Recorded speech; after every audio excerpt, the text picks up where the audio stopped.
اعوذ باللہ من الشیطان الرجیم بسم اللہ الرحمن الرحیم الحمد للہ والصلاة والسلام علی رسول اللہ وآلہ آل اللہ واللعنة الدائمة على أعدائهم وأعداء الله من يوم عداوتهم إلى يوم لقاء الله. أما بعد فقال الله تبارك وتعالى في كتابه المجيد وفرقانه الحميد. أعوذ بالله من الشيطان الرجيم. فأقم وجهك للدين حنيفا فطرة الله التي فطر الناس عليها لا تبديل لخلق الله ذلك الدين القيم ولكن أكثر الناس لا يعلمون. درود پڑھیے محمد و آل محمد.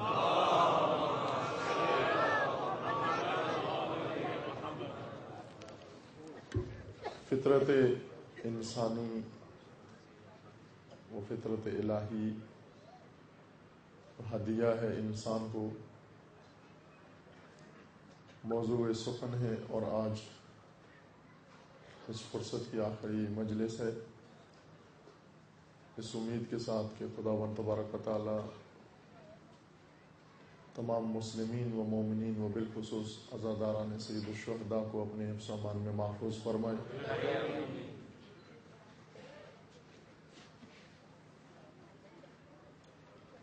آپ کی خدمت میں کچھ مطالب اس اہم موضوع سے متعلق گزارش کے طور پر آپ کی خدمت میں پیش ہوئے ہیں. امید ہے آپ اپنے مطالعات کے ذریعے سے اس موضوع کو انشاءاللہ تکمیل فرمائیں گے.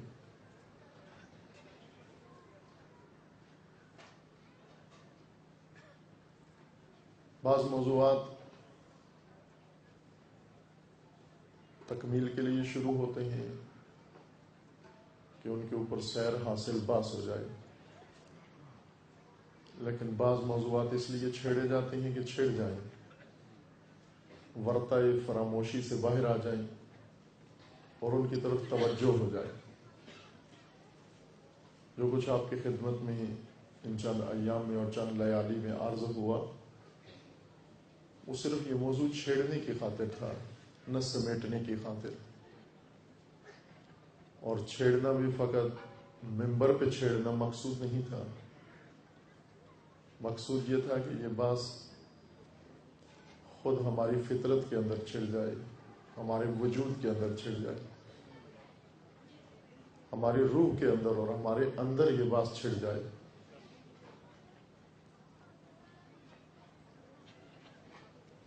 اور ہرگز یہ بات و یہ موضوع فراموش نہ ہونے پائے عمر بھر کے لیے.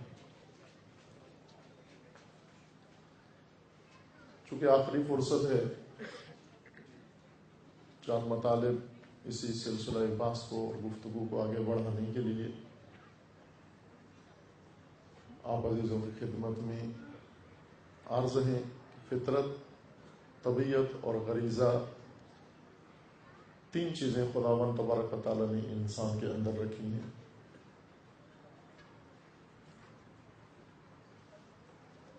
ایک مخصوص ہے انسان کے ساتھ، ایک مشترک ہے انسان اور حیوان کے اندر، اور ایک مشترک ہے انسان، حیوان اور تمام اجسام کے اندر. چونکہ انسان کے وجود کے تین پہلو ہیں، جسم بھی رکھتا ہے، بدن بھی رکھتا ہے جو انسانی بدن ہے، اور اس جسم کے ساتھ ساتھ اس کے اندر حیات بھی ہے، نشو و نما بھی ہے، تولید نسل بھی ہے. اس کے لیے اس کو غرائز کی ضرورت ہے. اور ان دونوں پہلوؤں سے برتر و اہم یہ کہ انسان ہے، اس کو تمام اجسام سے ممتاز ہونے کے لیے اور تمام جانداروں سے ممتاز رہنے کے لیے ایک اور گوہر کی ضرورت تھی جس کا نام فطرت ہے. روح حقیقت انسان ہے، روح جسمانی نہیں ہے. روح کے جتنے تقاضے ہیں ان کا نام فطرت ہے. روح کی ساری خصوصیات کا نام فطرت ہے. روح کے رجحانات کا نام فطرت ہے.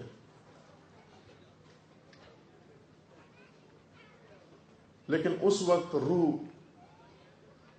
اپنے تکامل کو پہنچ سکتی ہے کہ جب طبیعت اور غریزہ اس کے خدمت میں رہیں، اس کے کام آئیں.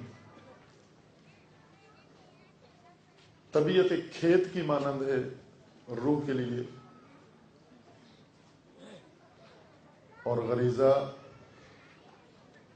ایک ذریعہ ہے، وسیلہ ہے فطرت کے ہاتھ میں، جسے استعمال کر کے فطرت نے اپنا مقصد خلقت پانا ہے. طبیعت اور غریزہ بنا کر انسان کے اندر ڈالا جاتا ہے، اسے بنانا نہیں پڑتا، اسے اپنی طبیعت خود حاصل نہیں کرنا پڑتی. جو جسمانی روپ اسے دے دیا گیا ہے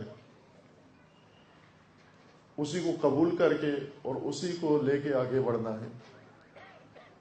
غریزہ بھی انسان کو اپنے اندر پیدا نہیں کرنا پڑتا. پیدائشی طور پر یہ رجحانات اور یہ تمایلات، یہ آگہی مرموز و پنہانی خدا نے انسان کے اندر ایجاد کر دی ہے، عورت کے اندر بھی اور مرد کے اندر بھی.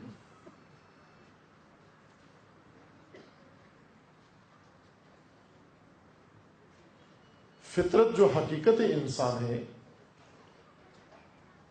اور جس کی حقیقت روح انسان ہے، چونکہ روح کی خصوصیات کا نام اور روح کے تقاضوں کا نام فطرت ڈالا گیا ہے، چونکہ مخصوص ہے، ایک الگ انداز کی خلقت ہے، اس وجہ سے اس کو فطرت سے تعبیر کیا گیا. روح کے اندر اور فطرت کے اندر طبیعت کے احکام حکم فرما نہیں ہوتے. طبیعت کے اپنے احکام ہیں اور اپنے دستورات و اپنے قاعدے اور ضابطے. غریزے کے اپنے دستورات ہیں، وہ اپنے خواص و احکام ہیں، اور فطرت کے اپنے احکام ہیں. عورت اور مرد کی تقسیم انسان کی طبیعت کی تقسیم ہے، انسان کی فطرت کی تقسیم نہیں ہے.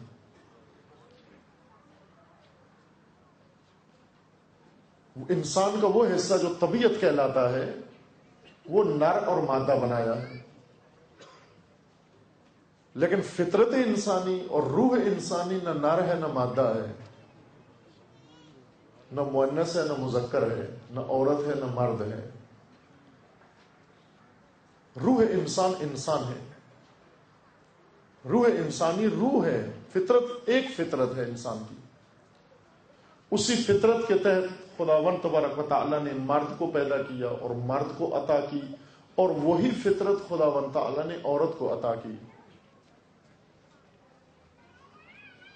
اس لیے اشارہ ہوا تھا کہ دین اسلام و خصوصاً دین اسلام کا عنوان یعنی تشیع و مکتب امامیہ بہت زیبا و خوبصورت ہے. کوئی اگر اس کو پڑھے، اس کی گہرائی میں جائے، اس کے سامنے ساری دنیا کے فلسفے ہیچ ہو جاتے ہیں، ساری دنیا کے مکتب سرنگون ہو جاتے ہیں. پوری دنیا کے اندر ڈنڈورا پیٹنے والے حقوق نسواں کا اور مقام زن کا اور فیمنسٹ جو عورت کو صرف ایک آلہ کے طور پر اور غریزے کی تسکین کے ذریعے کے طور پر دیکھتے ہیں، چونکہ ان کا انسان ہی غریزہ ہے اور طبیعت ہے. نر و مادہ کی اصالت کے قائل ہیں، نر و مادہ کو حقیقت سمجھتے ہیں.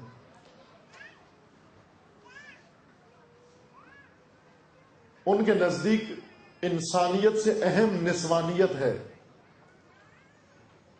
اور انسانیت سے زیادہ مہم مردانیت ہے.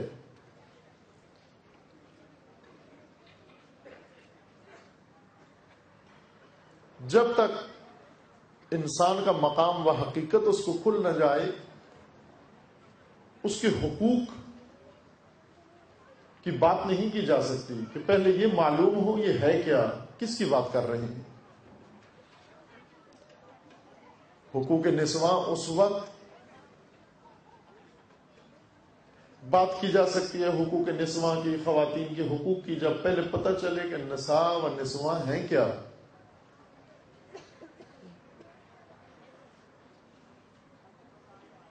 اگر دین سے آ کر پوچھیں کہ دین کی نظر میں انسان کیا ہے، مرد کیا ہے، وہ عورت کیا ہے، وہ قرآن سے پوچھیں، قرآن کا جواب یہ ہے کہ انسان کی حقیقت فطرت ہے، وہ فطرت سارے انسانوں کی یکساں ہے،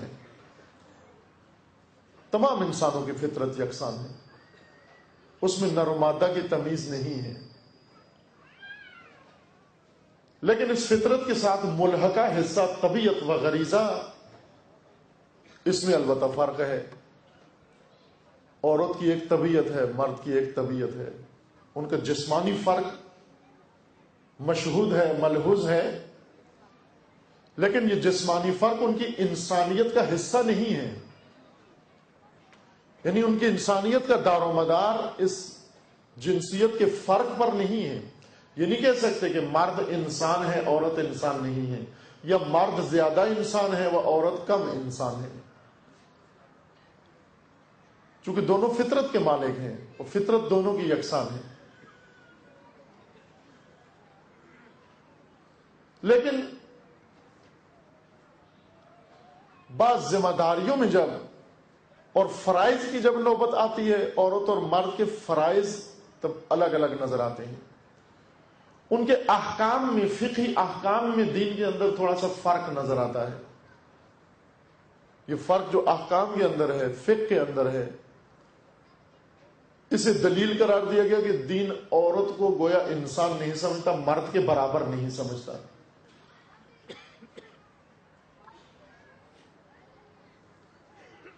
فرائض و ذمہ داریاں انسان کی متعین ہوتی ہیں اس کے مجموعے کو دیکھ کر، اس کی کامل شکل کو دیکھ کر۔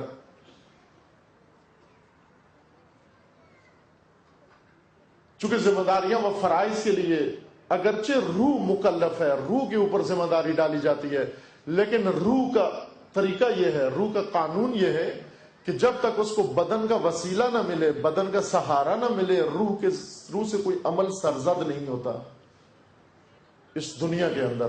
موت سے پہلے ایک وقت ایسا آتا ہے کہ روح کو بدن کی ضرورت نہیں رہتی، لیکن جب تک اس دنیا کے اندر موجود ہے، روح کا ہر عمل بدن کے ذریعے سے انجام پائے گا۔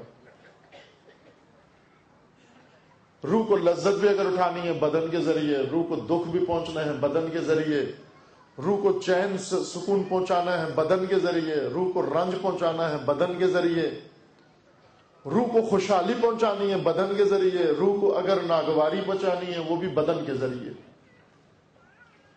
روح نے کچھ لینا ہے تو بھی بدن کے ذریعے، روح نے کچھ دینا ہے تو بدن کے ذریعے۔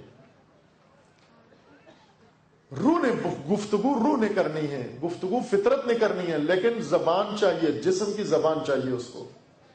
سننا روح نے ہے لیکن جسم کے کان چاہیے اس کو، تاکہ روح سن سکے۔ خلقت میں خدا نے روح کو بنایا ایسے ہے،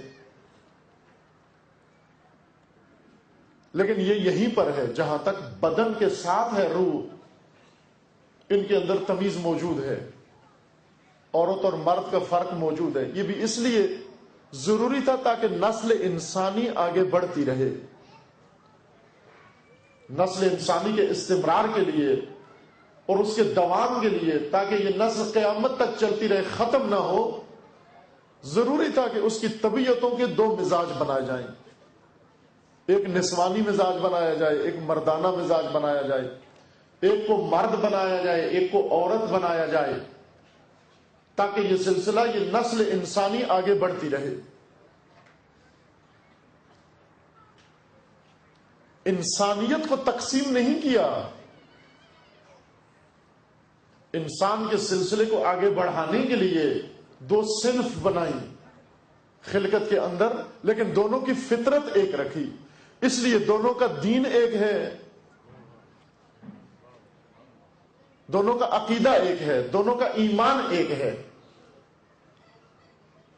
توحید دونوں کی ایک، خدا دونوں کا ایک، قرآن دونوں کا ایک، امام دونوں کا ایک، حقیقت دونوں کی ایک، لیکن ذمہ داریوں میں آ کر کچھ ذمہ داریاں مرد کی رکھی گئیں، عورت کی نہیں رکھی گئیں، اور کچھ ذمہ داریاں عورت کی رکھی گئیں، مرد کی نہیں رکھی گئیں۔ ذمہ داریوں کے ذریعے سے کسی کی حقیقت کو نہیں پہچانا جاتا۔ یعنی کہ اگر خواتین کے لیے کہا گیا کہ وہ حاکم نہیں ہو سکتی، اسلامی سلطنت کے اندر حاکم و امام عورت نہیں ہو سکتی، نبی و رسول عورت نہیں ہوئی کوئی، سب مرد ہی اور نبی رہے، سب مرد ہی رسول رہے، سب مرد ہی امام رہے، حاکمیت مرد کو دی گئی، قضاوت مرد کو دی گئی، مرجعیت مرد کو دی گئی، امامت مرد کو دی گئی۔ اس کے معنی یہ نہیں ہے کہ عورت کمتر ہے انسانیت میں یا فطرت میں، اس سے یہ نہ کوئی دلیل کشف کرے۔ یعنی اگر قانونی ذمہ داریاں تقسیم کی جائیں، کچھ لوگوں کی کچھ ذمہ داریاں لگائی جائیں، کچھ کی دوسری ذمہ داریاں لگائی جائیں، قانونی ذمہ داریوں سے یہ کشف نہیں ہوتا کہ فضیلتیں بھی اسی ترتیب سے ہیں۔ میں ایک مثال کے ذریعے سے مطلب آپ کی خدمت میں عرض کروں۔ بہت سارے تعلیم یافتہ لوگ و باکمال لوگ و ہنرمند لوگ ہر سرزمین میں، ہر ملک کے اندر موجود ہیں، اور اسی ملک کے اندر، مملکت کے اندر کچھ عملی ذمہ داریاں بھی ہوتی ہیں جو تقسیم کی جاتی ہیں مردوں ہی کے اندر۔ فرض کریں کہ اس وقت پاکستان کے اندر جو لوگ حکمران ہیں، ان کی ذمہ داری ہے نظام حکومت چلانا۔ یہ ذمہ داری یہ کشف نہیں کرتی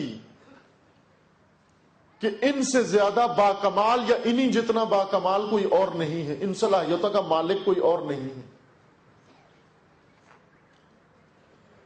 بلکہ یہ جو حکمران ہیں جن کے اوپر ذمہ داریاں ہیں، ممکن ہے انہی جیسے یا ان سے بہتر باکمال ایسے موجود ہوں جن کی کوئی ذمہ داری نہیں لگائی گئی۔ فضیلتوں کا معیار الگ ہے، ذمہ داریوں کا معیار الگ ہے۔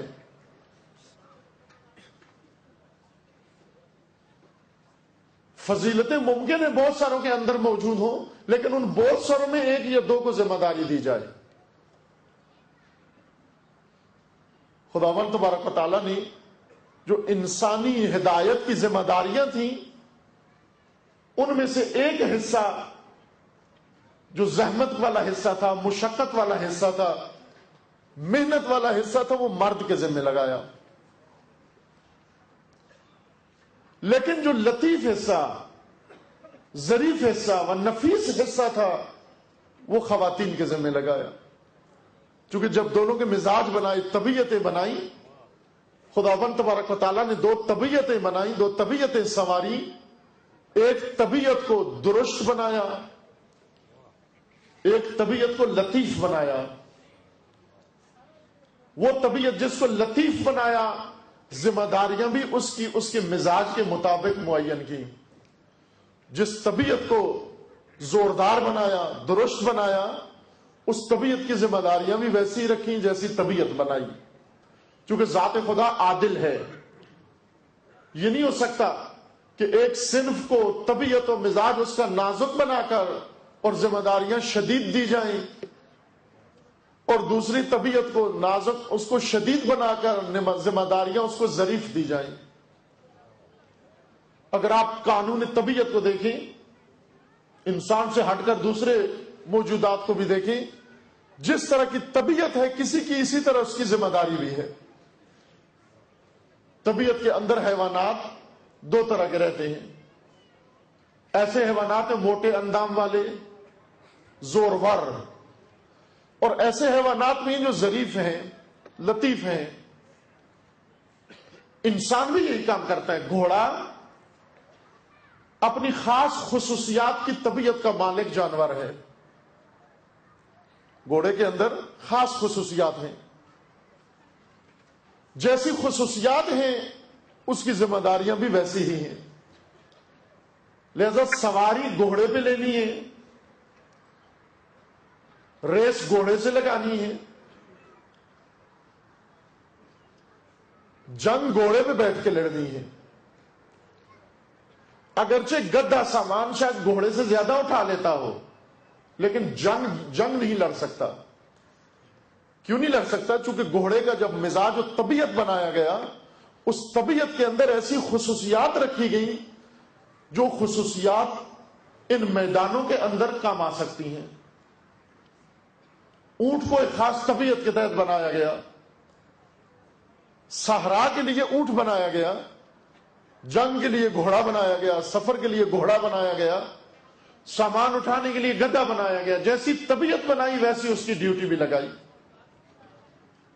ویسے اس کی ذمہ داری بھی بنائی۔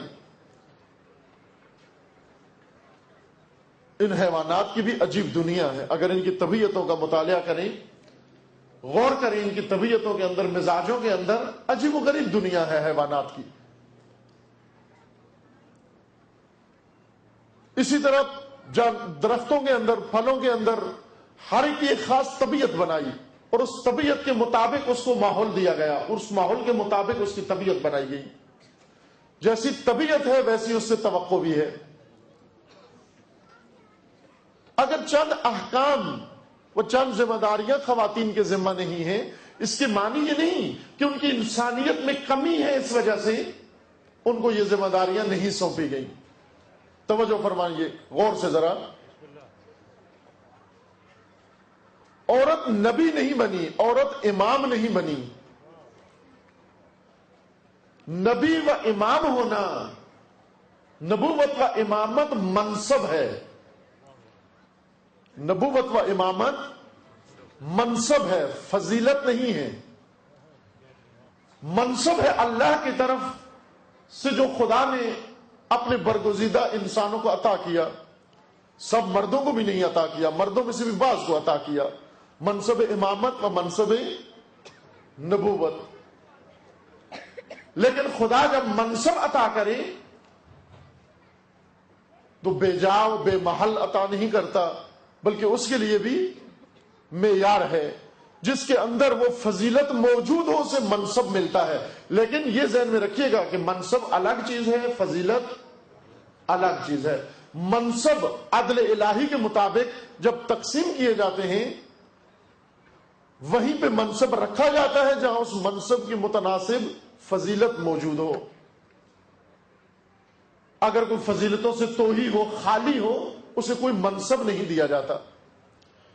فضیلت کمال کو کہتے ہیں،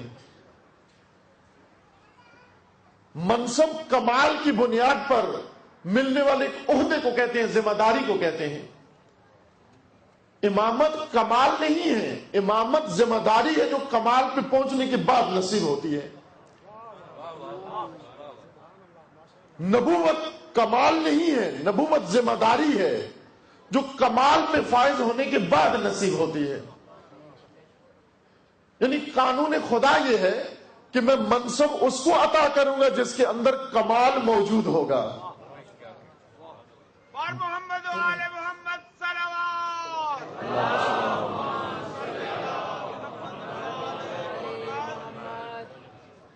بعض لوگوں کو یہ اشتباہ ہوا ہے، خطا ہوئی ہے، انسان ہے بلا کر کبھی احساسات طغیان میں آ جاتے ہیں انسان کے، اس طغیانی کے عالم میں یہ بات بعض اوقات نکل جاتی ہے، اچھے لوگوں سے بھی نکل جاتی ہے،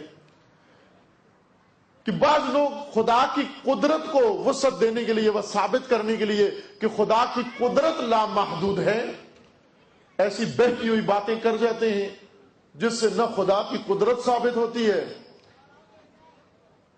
بلکہ بہت کچھ چیزوں کی نفی ہو جاتی ہے۔ اللہ کی قدرت ثابت کرنے کے لیے بعض اوقات ان کے قلم سے، یہ زبان سے یہ بات نکل جاتی ہے کہ خدا نے جو کام انبیاء سے لیا ہے اللہ کی قدرت میں ہے، یہ ان کے بجائے کسی اور سے بھی لے سکتا ہے۔ بلکہ بعض نے تو یہ بھی کہا کہ معاذ اللہ، استغفر اللہ، کہ خدا نے جو کام انبیاء سے لیا ہے یہ مکھی اور مچھر سے بھی لے سکتا ہے، چونکہ ان اللہ علی کل شیء قدیر، صدر المتعلین ملا صدرہ یہ فرماتے ہیں کہ بعض لوگ ایک آنکھ رکھتے ہیں، ایک آنکھ سے دیکھتے ہیں. اب ایک آنکھ والے کو اردو میں خاص لفظ ہے اس کے لیے، میں استعمال نہیں کرتا. کچھ لوگ ہوتے ہیں اللہ نے دو آنکھیں دی ہیں. دو آنکھیں کس لیے دی ہیں؟ تاکہ مکمل منظر تمہیں نظر آ جائے. ایک آنکھ سے دیکھو گے تو آدھا منظر نظر آئے گا، آدھا نظر نہیں آئے گا. بعضوں نے دین کو بھی ایک آنکھ سے دیکھا ہے، بعضوں نے توحید کو بھی ایک آنکھ سے دیکھا ہے. جب ایک آنکھ سے دیکھا ہے اس کو قدرت خدا نظر آتی ہے، حکمت خدا نظر نہیں آتی. قدرت تو نظر آتی ہے، حکمت نظر نہیں آتی. یہ تو کہہ دیا کہ قدرت خدا کا تقاضا یہ کہ ہر چیز پر قادر ہے ذات خدا، جس سے چاہے جو کام لے لے. یعنی بشر کی ہدایت کا کام معاذ اللہ مکھی اور مچھر سے لے لے. معلوم ہوا نہ قدرت سمجھ میں آئی، نہ حکمت سمجھ میں آئی، نہ توحید سمجھ میں آئی، نہ امامت سمجھ میں آئی، نہ نبوت سمجھ میں آئی. خدا کی قدرت وسیع ہے، غیر محدود ہے. ان اللہ علی کل شیء قدیر، یعنی خدا ہر شے پر قادر ہے. اگر اسی جملے میں غور کیا ہوتا تو اس کسی طرح کی بہکی ہوئی بات نہ نکلتی. خدا ہر شے پر قادر ہے، لیکن انبیاء کا کام مکھی مچھر سے لینا یہ تو شے نہیں کہلاتا، یہ لا شے ہے، یہ محال ہے. خدا کی قدرت ہر شے کے شامل حال ہے، لیکن جو شے کے زمرے میں ہی نہ آئے وہ قدرت کے زمرے میں بھی نہیں آتی. جو شے کے دائرے میں ہی شامل نہ ہو. شے کے دائرے میں کون سی چیزیں شامل نہیں ہیں؟ جو محال ہیں، جو ناممکن ہیں، جو معدوم ہیں، جو نیست ہیں، جن کا ہونے کا کوئی امکان ہی نہیں ہے، وہ شے کے دائرے میں داخل ہی نہیں ہوتی. خدا کی ذات ہر شے پر قادر ہے. اب ایک سوال کہ آیا خدا اپنا شریک پیدا کرنے پر قادر ہے یا نہیں؟ اب بیٹھ جائیے، بیٹھ جائیے.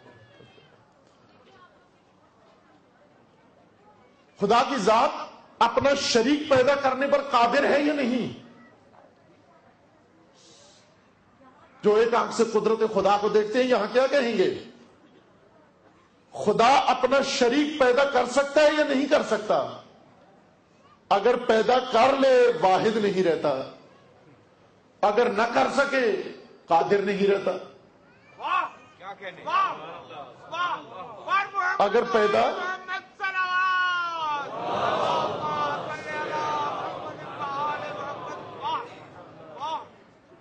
اگر اپنا شریک یعنی ایک اور خدا، ایک اور خالق، ایک اور رب خود خدا پیدا کرے، اگر خدا نے شریک پیدا کر لیا تو توحید نہیں رہتی اس کی. اگر پیدا نہیں کر سکتا تو قادر نہیں رہتا. اس کو کیسے حل کریں گے اس معمہ کو؟ اس کا جواب کیا ہے؟ کیا جواب دیتے ہیں؟ اس کا جواب یہ ہے، جیسے پہلے کہا تھا نا کہ کچھ سوال غلط ہوتے ہیں. بعض سوالوں کا جواب یہ ہے کہ یہ سوال غلط ہے. خدا کا شریک پیدا نہیں ہو سکتا. یہ نہ پوچھو کہ خدا شریک پیدا کر سکتا ہے یا نہیں، بلکہ یہ کہو کہ شریک خدا پیدا ہونے کے قابل بھی ہے یا نہیں. شریک خدا محال ہے، شریک خدا عدم ہے، شریک خدا ممنوع ہے، شریک خدا معدوم ہے. جو چیز محال ہو، ممنوع ہو، وہ متعلق قدرت بن ہی نہیں سکتی، وہ قدرت کا متعلق آ ہی نہیں سکتی، قدرت خدا کو برداشت کر ہی نہیں سکتی. قدرت خدا کو برداشت کرنے کے لیے اسے ممکن ہونا ضروری ہے.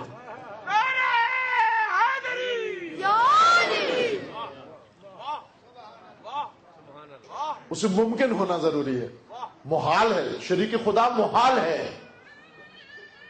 محال قدرت خدا کو برداشت نہیں کر سکتا، متعلق نہیں بن سکتا اس کا. جس طرح خدا اپنا شریک نہیں بناتا. کیوں نہیں بناتا؟ چونکہ شریک شے نہیں ہے، لا شے ہے، عدم ہے، محال ہے، ممنوع ہے.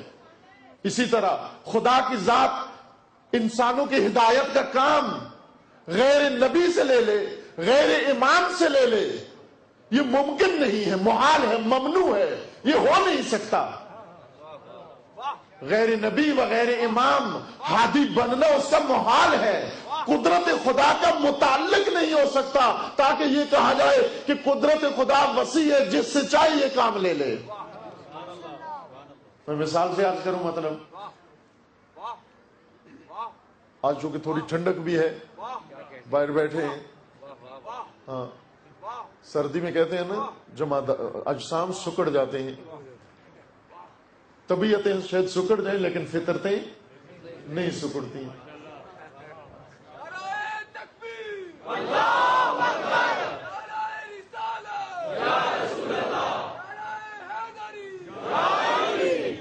محمد وآل محمد بلندتر صلوات۔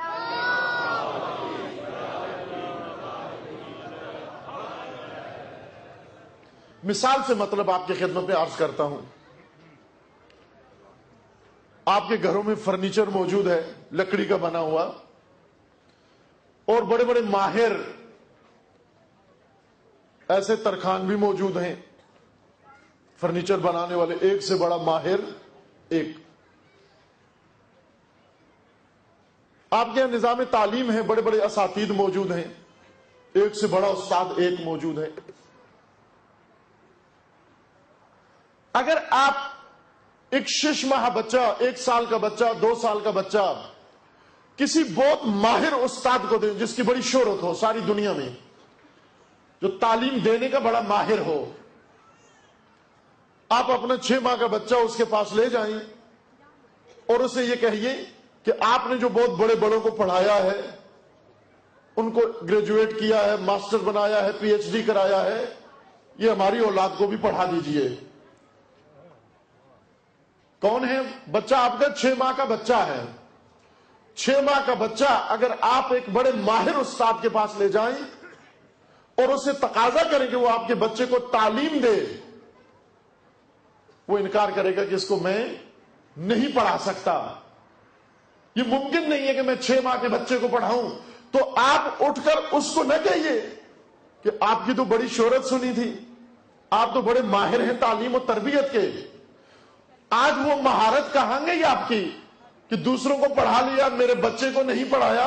تو جواب یہ دے گا کہ میری مہارت اپنی جگہ پر ہے، میری مہارت اپنی جگہ پر ہے۔ تعلیم دینے کے لیے فقط معلم کا ماہر ہونا کافی نہیں ہے، بلکہ متعلم کا تعلیم لینے کے قابل ہونا بھی ضروری ہے۔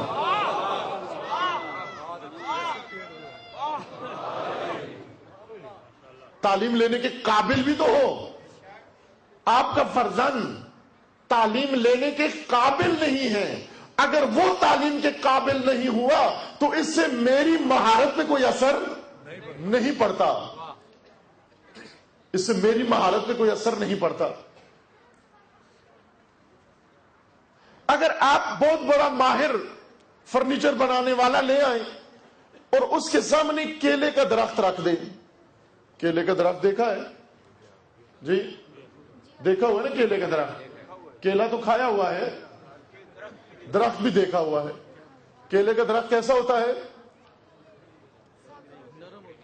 اوپر چھلکے اوپر نیچے چڑھے ہوتے ہیں پیاز کی طرح، پانی اور چھلکا ہوتا ہے۔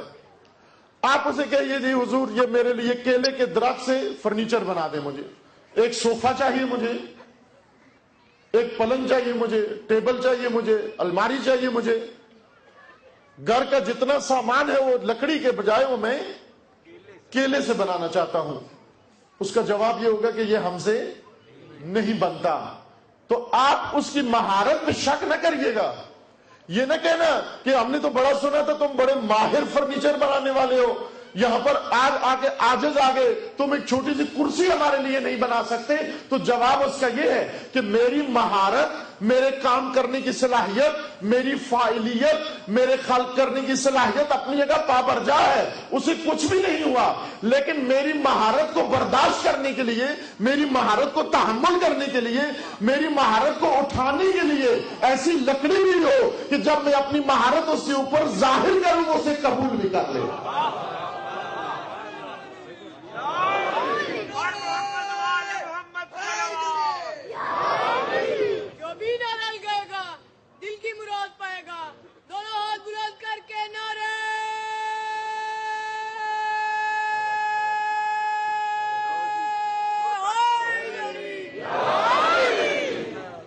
اسے برداشت بھی کر پائے.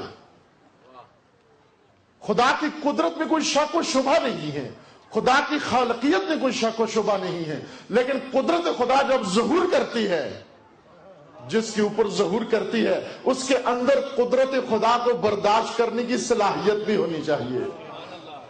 آپ تو کہہ رہے ہو کہ یہ ہدایت کا کام مکھی و مچھر سے لیا جا سکتا ہے, جبکہ وہی خدا قادر کہہ رہا ہے کہ اگر یہ قرآن میں پہاڑ پہ نازل کر دیتا وہ ریزہ ریزہ ہو جاتا.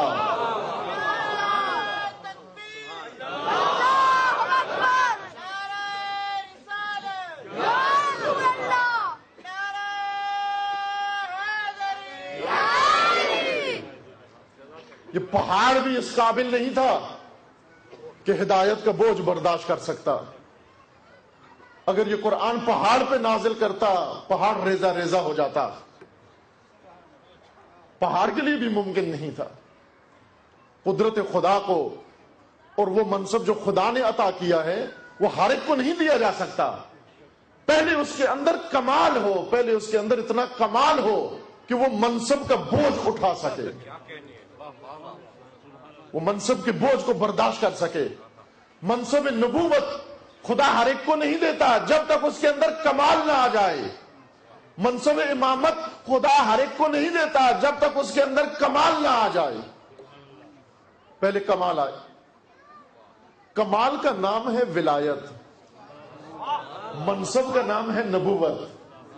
کمال کا نام ہے ولایت, منصب کا نام ہے امامت. جس کے اندر کمال ہوگا اس کو ولایت حاصل ہے. جب اس کے اندر ولایت آ جائے پھر اس کے بعد خدا کی ذات اس کو منصب دے یا نہ دے. منصب کے لیے کمال کی ضرورت ہے, لیکن ہر کمال کے اندر منصب ہونا ضروری نہیں ہے. کمال ہوگا لیکن منصب ہونا ضروری نہیں ہے. بہت سارے ہمارے ملک کے اندر لوگ ہیں تعلیم یافتہ ہیں, تعلیم ہے, اعلیٰ تعلیم ہے ان کے پاس, اور اعلیٰ تعلیم کے ساتھ ساتھ ان کے پاس منصب بھی موجود ہے, لیکن سارے اعلیٰ تعلیم یافتہ کے پاس منصب نہیں ہے. ممکن ہے کوئی بڑا اعلیٰ تعلیم یافتہ ہو لیکن اس نے منصب نہیں, یا اس نے لیا نہیں یا اسے دیا نہیں گیا, لیکن ہے تعلیم بڑی اعلیٰ ہے. تعلیم میں کسی سے کم نہیں ہے. کمال تعلیم ہے, کمال منصب نہیں ہے. اگر آپ دیکھتے ہیں کسی کالج کے اندر پرنسپل ہیں, یہ ایک منصب ہے ان کا, یہ کمال نہیں ہے.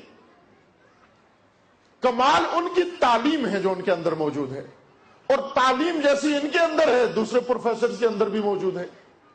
لہذا کمال میں ممکن ہے وہ انہی جیسا ہو, لیکن منصب میں اس کو ذرا برتر مل گیا ہے.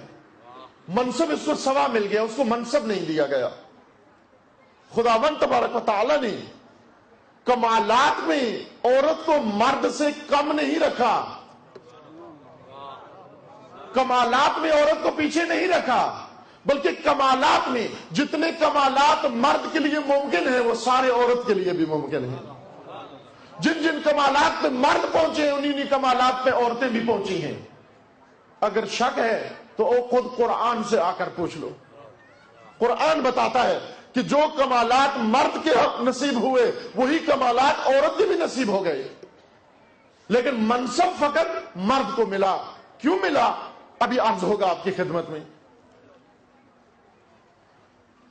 اب آئے خود صاحبان منصب سے پوچھتے ہیں کہ آیا خداوند تبارک و تعالیٰ نے کمالات فقط مردوں کے اندر رکھے یا خواتین اور عورتوں کو بھی یہ کمالات عطا کیے؟ قرآن اٹھا کے دیکھ لو, خداوند تبارک و تعالیٰ نے فرمایا کہ میں نے مریم کو چن لیا, تمام نساء عالمین پر برتری عطا کر دی. تمام نساء عالمین پر برتری عطا کر دی. صرف چن کے یوں نہیں کہ نام کتاب آسمانی میں لکھ دیا, بلکہ کمالات ایسے تھے جن کا مظاہرہ بھی مریم نے کیا. مریم نے مظاہرہ بھی کیا. کیا مظاہرہ کیا؟ ایک مظاہرہ یہ تھا کہ مریم پر فرشتہ نازل ہوتا تھا. مریم پر فرشتہ نازل ہوتا تھا. عزیزان من, فرشتہ نازل ہونے کے لیے گراؤنڈ نہیں چاہیے, زمین نہیں چاہیے, کیونکہ فرشتہ جسمانی چیز نہیں ہے. فرشتے کے نزول کے لیے ایک نورانی دل چاہیے, ایک پاکیزہ فطرت چاہیے.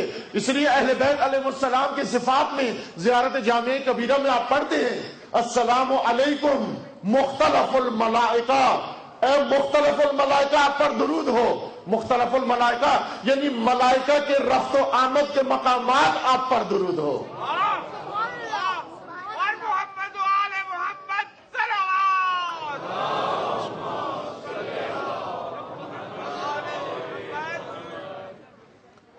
ملائکہ پہاڑوں پہ اور درختوں پہ اور زمین پہ نہیں اترتے. ملائکہ پرندوں کی طرح نہیں ہے کہ درختوں کی ٹہنیوں پہ اتریں گے. ملک انسان کے دل پہ اترتا ہے، اور وہ دل اتنا با کمال ہو کہ ملک کی نزول کا جگہ بن جائے، محل بن جائے. اس لیے وحی اگر اترتی ہے پہاڑ پہ نہیں اترتی، قلب نورانی رسول اللہ پر اترتی ہے. اور اب آئیے صاحبان منصب سے پوچھئے جنہیں خداوند تبارک و تعالیٰ نے منصب عظمہ عطا کیا ہے، کیا فرماتے ہیں کہ مقام ولایت میں ہماری جدہ فاطمہ زہرا کے برابر کوئی اور نہیں ہے.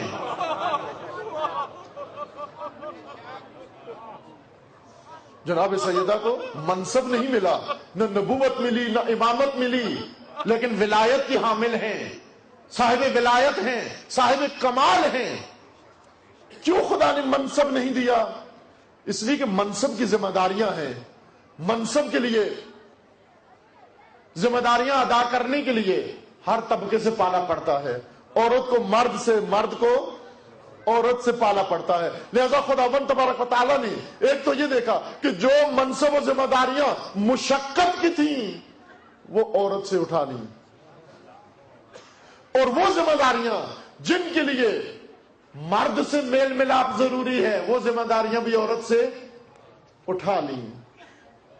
وہ ذمہ داریاں جن سے مرد سے میل ملاپ کرنا پڑتا ہے، نامحرم سے ملنا پڑتا ہے، مردوں کے اندر آنا جانا پڑتا ہے، وہ ذمہ داریاں عورت سے اٹھا لی. کیوں اٹھا لی؟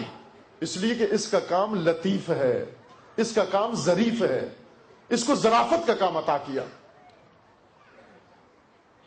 مرد کی پرورش کا کام، انسان کی پرورش کا کام، فطرت کی شگوفائی کا کام عورت کو عطا کر دیا. لیکن پرزحمت و پرمشقت ذمہ داریاں خدا نے مردوں کے حوالے کر دی. نبوت کمال نہیں ہے، کمال ولایت ہے، اور ولایت کی وجہ سے منصب نبوت ملتا ہے. نبوت کا کام یہ ہے کہ خدا سے وحی دریافت کر کے بشر تک پہنچائی جائے، بشر کی ہدایت کی جائے. اس لیے خدا نے کسی خاتون کو نبی نہیں بنایا، چونکہ گمراہوں کی تعداد میں عورتوں سے زیادہ مرد موجود ہیں.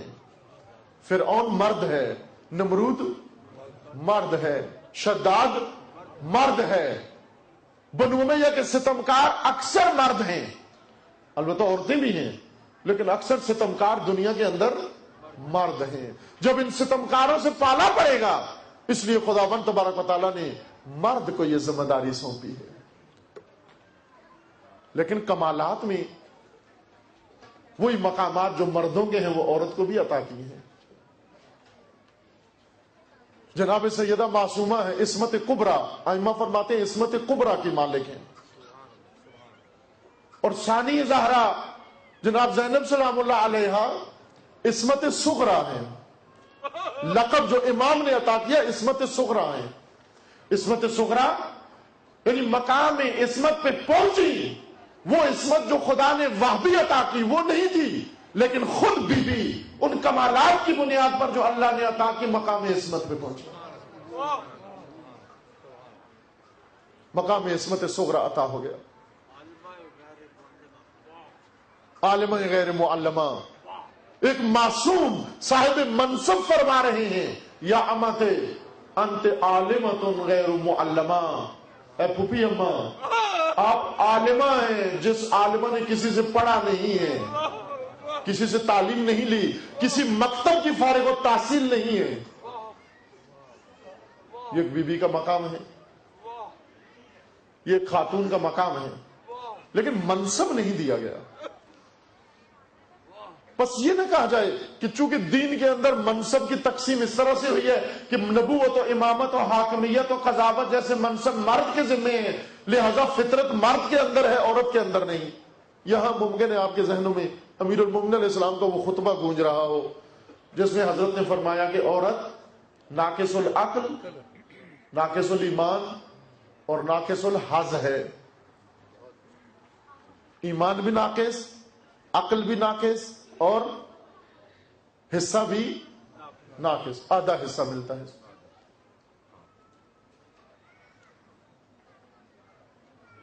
ایک خاتون ہے، یہ پاکستان کے ایک شہر میں ہے، وہ ایک دن انہوں نے کہا کہ یہ میرے میاں روز نہج البلاغہ اٹھا کے میرے سامنے لے آتا ہے اور علی کے قول مجھے پڑھ پڑھ کے سناتا ہے، عورت ہوتی ہی ناقص العقل ہے، ناقص الایمان ہے، ناقص الحظ ہوتی ہے۔ اب اگر اس کی اپنی باتیں ہوتی تو پھر تو میں اس کو منہ بند کرا دیتی، لیکن چونکہ وہ مولا کی باتیں کرتا ہے، امیر المومنین کے قصے سناتا ہے، میں کیا کہہ سکتی ہوں وہاں پر؟ بات سمجھ میں بھی نہیں آتی کہ کیا ہم واقعاً ایسے ہیں۔ میں نے ان سے کہا بی بی آپ چونکہ نہج البلاغہ نہیں پڑھتی اس لیے آپ کو کاؤنٹر کرنے کا طریقہ نہیں آتا، اگر نہج البلاغہ پڑھتی ہوتی تو خطبے کا جواب خطبے سے دے سکتی تھی آپ۔ یہ خطبہ اس کا ایک شان نزول ہے، اس خطبے کا شان نزول وہ معروف جنگ اور قصہ ہے۔ وہاں پر لوگوں کو ایک غلطی ہوئی، کچھ لوگوں نے، کچھ سوجود لوگوں نے ایک بزرگ ہستی سے غلط فائدہ اٹھایا اور قریب تھا کہ لوگوں کا دین کا رخ موڑ دیتے، لہذا وہ اشارہ ہر ایک کی طرف نہیں ہے، یعنی وہ اشارہ کہ عورت ناقص العقل ہوتی ہے، ناقص الایمان ہوتی ہے، چونکہ علی کے گھر میں بھی تو عورت موجود ہے، علی کے گھر میں بھی عورت موجود ہے، اس عورت کے لیے یہ جملہ نہیں ہے، یہ جملہ ایک خاص مورد کے لیے ہے، اور یہ مردوں کے بارے میں بھی ہے۔ امیر المومنین کے خطبوں میں اہل کوفہ کو جمع کر کے امیر المومنین نے فرمایا، انہی خاتون کو بتایا میں نے کہ آپ اگر نہج البلاغہ پڑھتی یہ تعبیریں آپ کو بھی یاد ہوتی۔ امیر المومنین نے مردوں کو، اور وہ بھی فوجیوں کو، اور وہ بھی سپاہیوں کو، اور وہ بھی جرنیلوں کو اور افسروں کو اکٹھا کر کے کیا فرمایا؟ یا اشباہ الرجال ولا رجال، اے مردوں سے ملتی جلتی صورتوں اور نہ مردوں، اے مردوں سے ملتی جلتی صورتوں اور نہ مردوں، وہ دونوں کے بارے میں فرمایا امیر المومنین نے، عدالت سے کام لیا۔ یوں نہیں کہ وہ فطرت عورت کے بارے میں بات ہو رہی تھی، فطرت عورت انسانی فطرت ہے، جس طرح فطرت مرد انسانی فطرت ہے، لیکن طبیعت عورت کی طبیعت مرد سے جدا ہے، طبیعتوں کے تقاضے بھی دونوں کے تھوڑے سے مختلف ہیں، اس کا رجحان الگ ہے، طبیعی اس کا طبیعی رجحان الگ ہے، لیکن فطرت کا رخ دونوں کا ایک طرف ہے، دونوں کے اندر خداوند تبارک و تعالیٰ نے فطرت ایجاد کی ہے، وہ فطرت رکھی ہے، اس فطرت کے اندر خدا نے خاص خصوصیات ایجاد کی ہیں، اس فطرت کا رخ خدا کی طرف رکھا ہے۔ فطرت اللہ التی فطر الناس علیہا، خدا نے انسان کی مخصوص خلقت بنائی، اس فطرت کو فطرت سنت الہی میں بنایا جس کا رخ پیدائشی طور پر اللہ کی طرف ہے، اس لیے فرمایا کل مولود یولد علی الفطرہ، ہر مولود فطرت پر پیدا ہوتا ہے، خدا پرست پیدا ہوتا ہے، خدا خواہ پیدا ہوتا ہے، لیکن اس کے ماں باپ اسے اس راہ سے فطرت سے جٹا دیتے ہیں، فَيُحَوِّدَانِهِ وَيُنَصِّرَانِهِ، وہ اسے کبھی یہودی بنا دیتے ہیں، کبھی نصرانی بنا دیتے ہیں۔ عزیزان، ایک اور معمہ اسی گفتگو کے طفیل آپ کی خدمت میں عرض کروں، حل کروں، جو آج کل تعلیم یافتہ لوگوں کے ذہنوں میں زیادہ آتا ہے، البتہ متدینین جو اہل تعبد ہیں وہ کم سوچتے ہیں ان باتوں پر، لیکن تھوڑے سے جن کے اندر روشن فکری کے رجحانات آ جاتے ہیں وہ یہ سوال زیادہ کرتے ہیں کہ دین 1400 سال پہلے اسلام نازل ہوا، آج آپ کیوں تاکید کرتے ہیں کہ آج بھی اسلام ہی آئین ہونا چاہیے، منشور زندگی اسلام ہو؟ 1400 سال کا فاصلہ کوئی کم فاصلہ نہیں، اور اس فاصلے کے اندر جو فرق پڑا، انسان کہاں سے کہاں پہنچ گیا، وہ انسان کہاں کھڑا تھا، یہ انسان کہاں کھڑا ہے، ایسے لگتا ہے کوئی نئی مخلوق ہے، یہ اس انسان کی اولاد ہی نہیں ہے، ترقی کر کے ایسے عظیم مقام پہ جا پہنچا۔ آج بیٹھ کر کیوں کہا جاتا ہے کہ 1400 سال پرانا دین آج بھی بشر کی لیے منشور زندگی و آئین زندگی بنے. آج تو نیا دین چاہیے. اگر دین ہو بھی تو نیا دین ہونا چاہیے. عصر ٹیکنالوجی ہے, سائنس کا دور ہے, ترقی کا دور ہے. پسماندہ زمانے کا دین آپ اس کو نسخہ تجویز کر رہے ہیں آج کے بشر کے لیے. نہ, آج بشر بدل گیا ہے, اس کا انکار نہیں کیا جا سکتا کہ بشر بدل گیا ہے, تبدیلی بہت آئی ہے. اب بعض بزرگ نہیں مانتے, اپنے بچوں کو پرانے اپنے عہد کے طور طریقے سکھاتے ہیں. بعض اوقات بچے ان کو کہہ بھی دیتے ہیں بابا جی وہ آپ کے زمانے میں ایسے لوگ ہوا کرتے تھے, آج کل ایسے نہیں ہے. مثلا وہ کہتے ہیں بچے کو کہ آپ لباس وہی پہنو جو ہم بچپن میں پہنا کرتے تھے. یعنی 90 سال پہلے جو بزرگ لباس پہنتے تھے, اپنے پوتے سے نواسے سے بھی کہتے ہیں کہ تم بھی وہی لباس پہنو.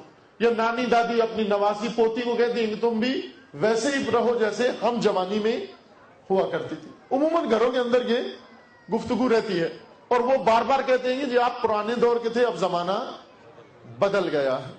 واقعیت ہے بدل گیا ہے, مان لینا چاہیے. خصوصاً ہم ریش سفیدوں کو مان لینا چاہیے کہ زمانہ بدل گیا ہے. یہ نئی نسل آ گئی ہے, اس کے تقاضے بدل گئے ہیں. لیکن کس شعبے کے تقاضے بدلے ہیں؟ فطرت کی خصوصیت یہ ہے, طبیعت اور فطرت میں فرق یہ ہے کہ طبیعت کے تقاضے بدلتے رہتے ہیں لیکن فطرت ہرگز نہیں بدلتی. طبیعت کے تقاضے بدلتے رہتے ہیں. اسی لیے دین خدا نے انسان کی ہدایت کے لیے جو بھیجا, دین کے 2 شعبے بنائے. ایک دین کی وہ تعلیمات جن کے اندر تبدیلی نہیں آ سکتی, حلال محمد حلال الی یوم القیامہ وحرام محمد حرام الی یوم القیامہ. جو نبی نے حلال قرار دیا وہ قیامت تک حلال ہے, جو نبی نے حرام قرار دیا وہ قیامت تک حرام رہے گا.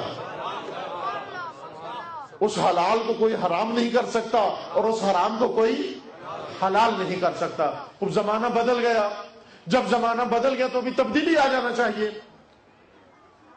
بدل جانا چاہیے, دین بدل جانا چاہیے. لیکن دین وہی ہے, انسان بدل رہا ہے. تو بدلتے انسان کے لیے ایک ہی دین بنا کر کیوں چھوڑا گیا؟ انسان بدل رہا ہے, دین نہیں بدل رہا. دین قیامت تک یہی رہے گا. کیوں یہی رہے گا؟ اس لیے کہ خداوند تبارک و تعالیٰ نے جو دین مقرر کیا وہ انسان کی فطرت کی ہدایت کے لیے مقرر کیا ہے, فطرت کی ہدایت کے لیے مقرر کیا ہے. اور جس طرح دین خدا نے بنا دیا قیامت تک نہیں بدلے گا. اس لیے نہیں بدلے گا کہ دین کا مخاطب نہیں بدلتا, اور دین کا مخاطب فطرت ہے. خدا نے فطرت پیدا کر کے یہ فرما دیا لا تبدیل لخلق اللہ, خلق خدا میں تبدیلی نہیں آئے گی, فطرت بدلتی نہیں ہے. لہذا آج سے 2000 سال پہلے کا انسان جیسی اس کی فطرت تھی, آج کے انسان کی بھی وہی فطرت ہے. ایک فطرت کا مالک ہے انسان, لیکن طبیعت بدلتی رہتی ہے. انسان کی طبیعت میں فرق آتا رہتا ہے, طبیعت کے تقاضوں میں تبدیلیاں آتی رہتی ہیں, وہ بھی جزوی تبدیلیاں آتی ہیں. طبیعت کا موٹا قانون نہیں بدلتا, جزوی تبدیلیاں آتی رہتی ہیں. جس طرح خلقت کے پیدائش کے بعد طور طریقے تھے وہ پہلے بدل گئے, اب تھوڑے سائنسی ہو گئے, ماڈرن ہو گئے, کلوننگ شروع ہو گئی, اور طریقے ہو رہے ہیں. یہ طبیعت کے اندر تبدیلیاں ہیں, اور جو طبیعت کے اندر تبدیلیاں ہوں گی خداوند تبارک و تعالیٰ نے طبیعت کی تبدیلیوں کے ساتھ ساتھ شریعت کے احکام بھی بدلے ہیں. ایک شریعت آئی, کچھ عرصہ ہو رہی, پھر اس کے بعد نسخ ہو گئی, اس کے بعد دوسری شریعت آئی, وہ کچھ عرصہ رہی, اس کے بعد تیسری شریعت آئی, ایک کے بعد ایک شریعت آتی گئی. اب دین اسلام آنے کے بعد کیوں نئی شریعت نہیں آ رہی جبکہ طبیعت مسلسل بدل رہی ہے اور پہلے سے زیادہ رفتار اور سرعت کے ساتھ بدل رہی ہے؟ آج بھی تو طبیعت بدل رہی ہے. یعنی اسلام کے ظہور سے لے کر آج تک کیا طبیعت انسان میں فرق نہیں آیا؟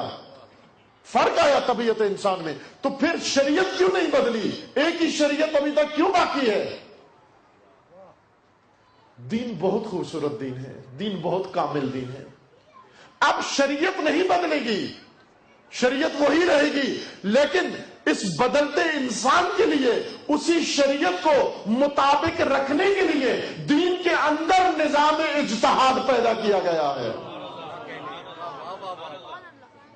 اجتہاد کا معنی نئے زمانے میں پرانی باتیں کرنا نہیں ہے. اجتہاد کا مطلب یہ نہیں ہے کہ وہی جو پہلے آ کے کہہ گئے ہیں آپ دوبارہ اپنی زبان سے کہہ دیں. جو گزشتگان آئے اپنے اپنے زمانے میں عہد میں کر گئے باتیں، وہ آئیں اور آپ اپنی زبان میں آ کر دنیا کو سنا جائیں. اس کو اجتہاد نہیں کہتے. اجتہاد کا مطلب یہ ہے کہ ہر نسل جو انسان کی پیدا ہوتی ہے اپنے خاص تقاضوں کے ساتھ پیدا ہوتی ہے. اگرچہ اس کی فطرت وہی ہے جو پہلی نسل کی تھی، لہذا فطرت کے قوانین وہی رہیں گے، لیکن ان کی مزاج، ان کا ماحول، ان کی طبیعت میں جزوی تبدیلیاں آتی رہتی ہیں. تو ہر نسل کو مجتہد کی ضرورت ہے. کس لیے ضرورت ہے؟ تاکہ دین کو سمجھ کر اس نسل کے موجودہ اور عصری تقاضوں کے مطابق دین کو ان کے مطابق اور ان کو دین کے موافق بناتا جائے.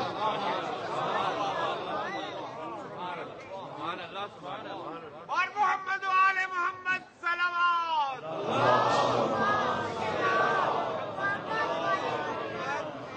برائے صحت و سلامتی علماء اللہ و مجتہدین اعظام بلند تر صلوات.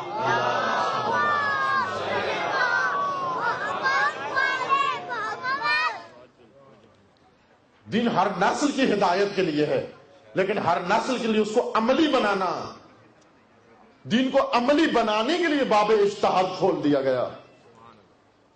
ایسا انتظام دین کے اندر خدا نے فرمایا.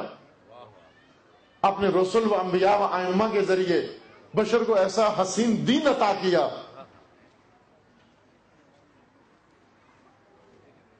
اجتہاد بھی ایک موضوع ہے جسے کھولنے کی ضرورت ہے، کیونکہ اجتہاد جب تک نہیں کھولے گا، پاکستان کی سرزمین میں ویسے شکوہ سب کرتے ہیں کہ مجتہد کوئی پیدا نہیں ہوتا. وہ مجتہد بننا کیونکہ دوسری اقوام میں زیادہ مجتہدین ہیں. تاریخ میں ہر نسل میں ان کے اندر 20 مجتہد ایک وقت میں رہے ہیں. عراق کے اندر، ایران کے اندر، لبنان کے اندر، افغانستان کے اندر حتیٰ 10 مجتہد اس وقت بھی افغانستان میں موجود ہیں. مرجعیت کی حد تک پہنچے ہوئے صاحب رسالہ عملیہ. پاکستان میں کیوں مجتہد نہیں بنتے؟ چونکہ بنتے وہ لوگ ہیں جو پیدائشی مجتہد نہ ہوں، جنہیں پتہ ہو کہ ہم جب پیدا ہوئے تو مجتہد پیدا نہیں ہوئے. لیکن جس قوم کے اندر یہ احساس ہو کہ ہم پیدائشی مادرزاد مجتہد ہیں، انہیں مجتہد بننے کی ضرورت نہیں ہوتی. جب تک مفہوم اجتہاد کھلتا نہیں ہے، باب اجتہاد کھلتا نہیں ہے، مادرزاد مجتہدوں سے بھی جان نہیں چھوٹے گی اور قوم کے اندر بھی مجتہد پیدا نہیں ہوں گے. تھوڑا سا ماحول کو کھولنے کی ضرورت ہے. ایک بزرگ کو یہ جواب دیا میں نے مثال کے ساتھ کہ میں نے کہا آپ ایسا ہی پوچھ رہے ہیں کہ ہمارے مثلا کراچی کے سمندر میں ویل مچھلیاں ہوتی ہیں. ویل مچھلی دیکھی ہے؟ بہت بڑی مچھلی ہوتی ہے، ٹنوں وزن ہوتا ہے اس کا، ویل مچھلی کا. کراچی کے سمندر میں ویل مچھلیاں ہوتی ہیں اور ان کو شکوہ ہے کہ ہمارے گاؤں کے جوہڑ میں کوئی ویل مچھلی نہیں ہے.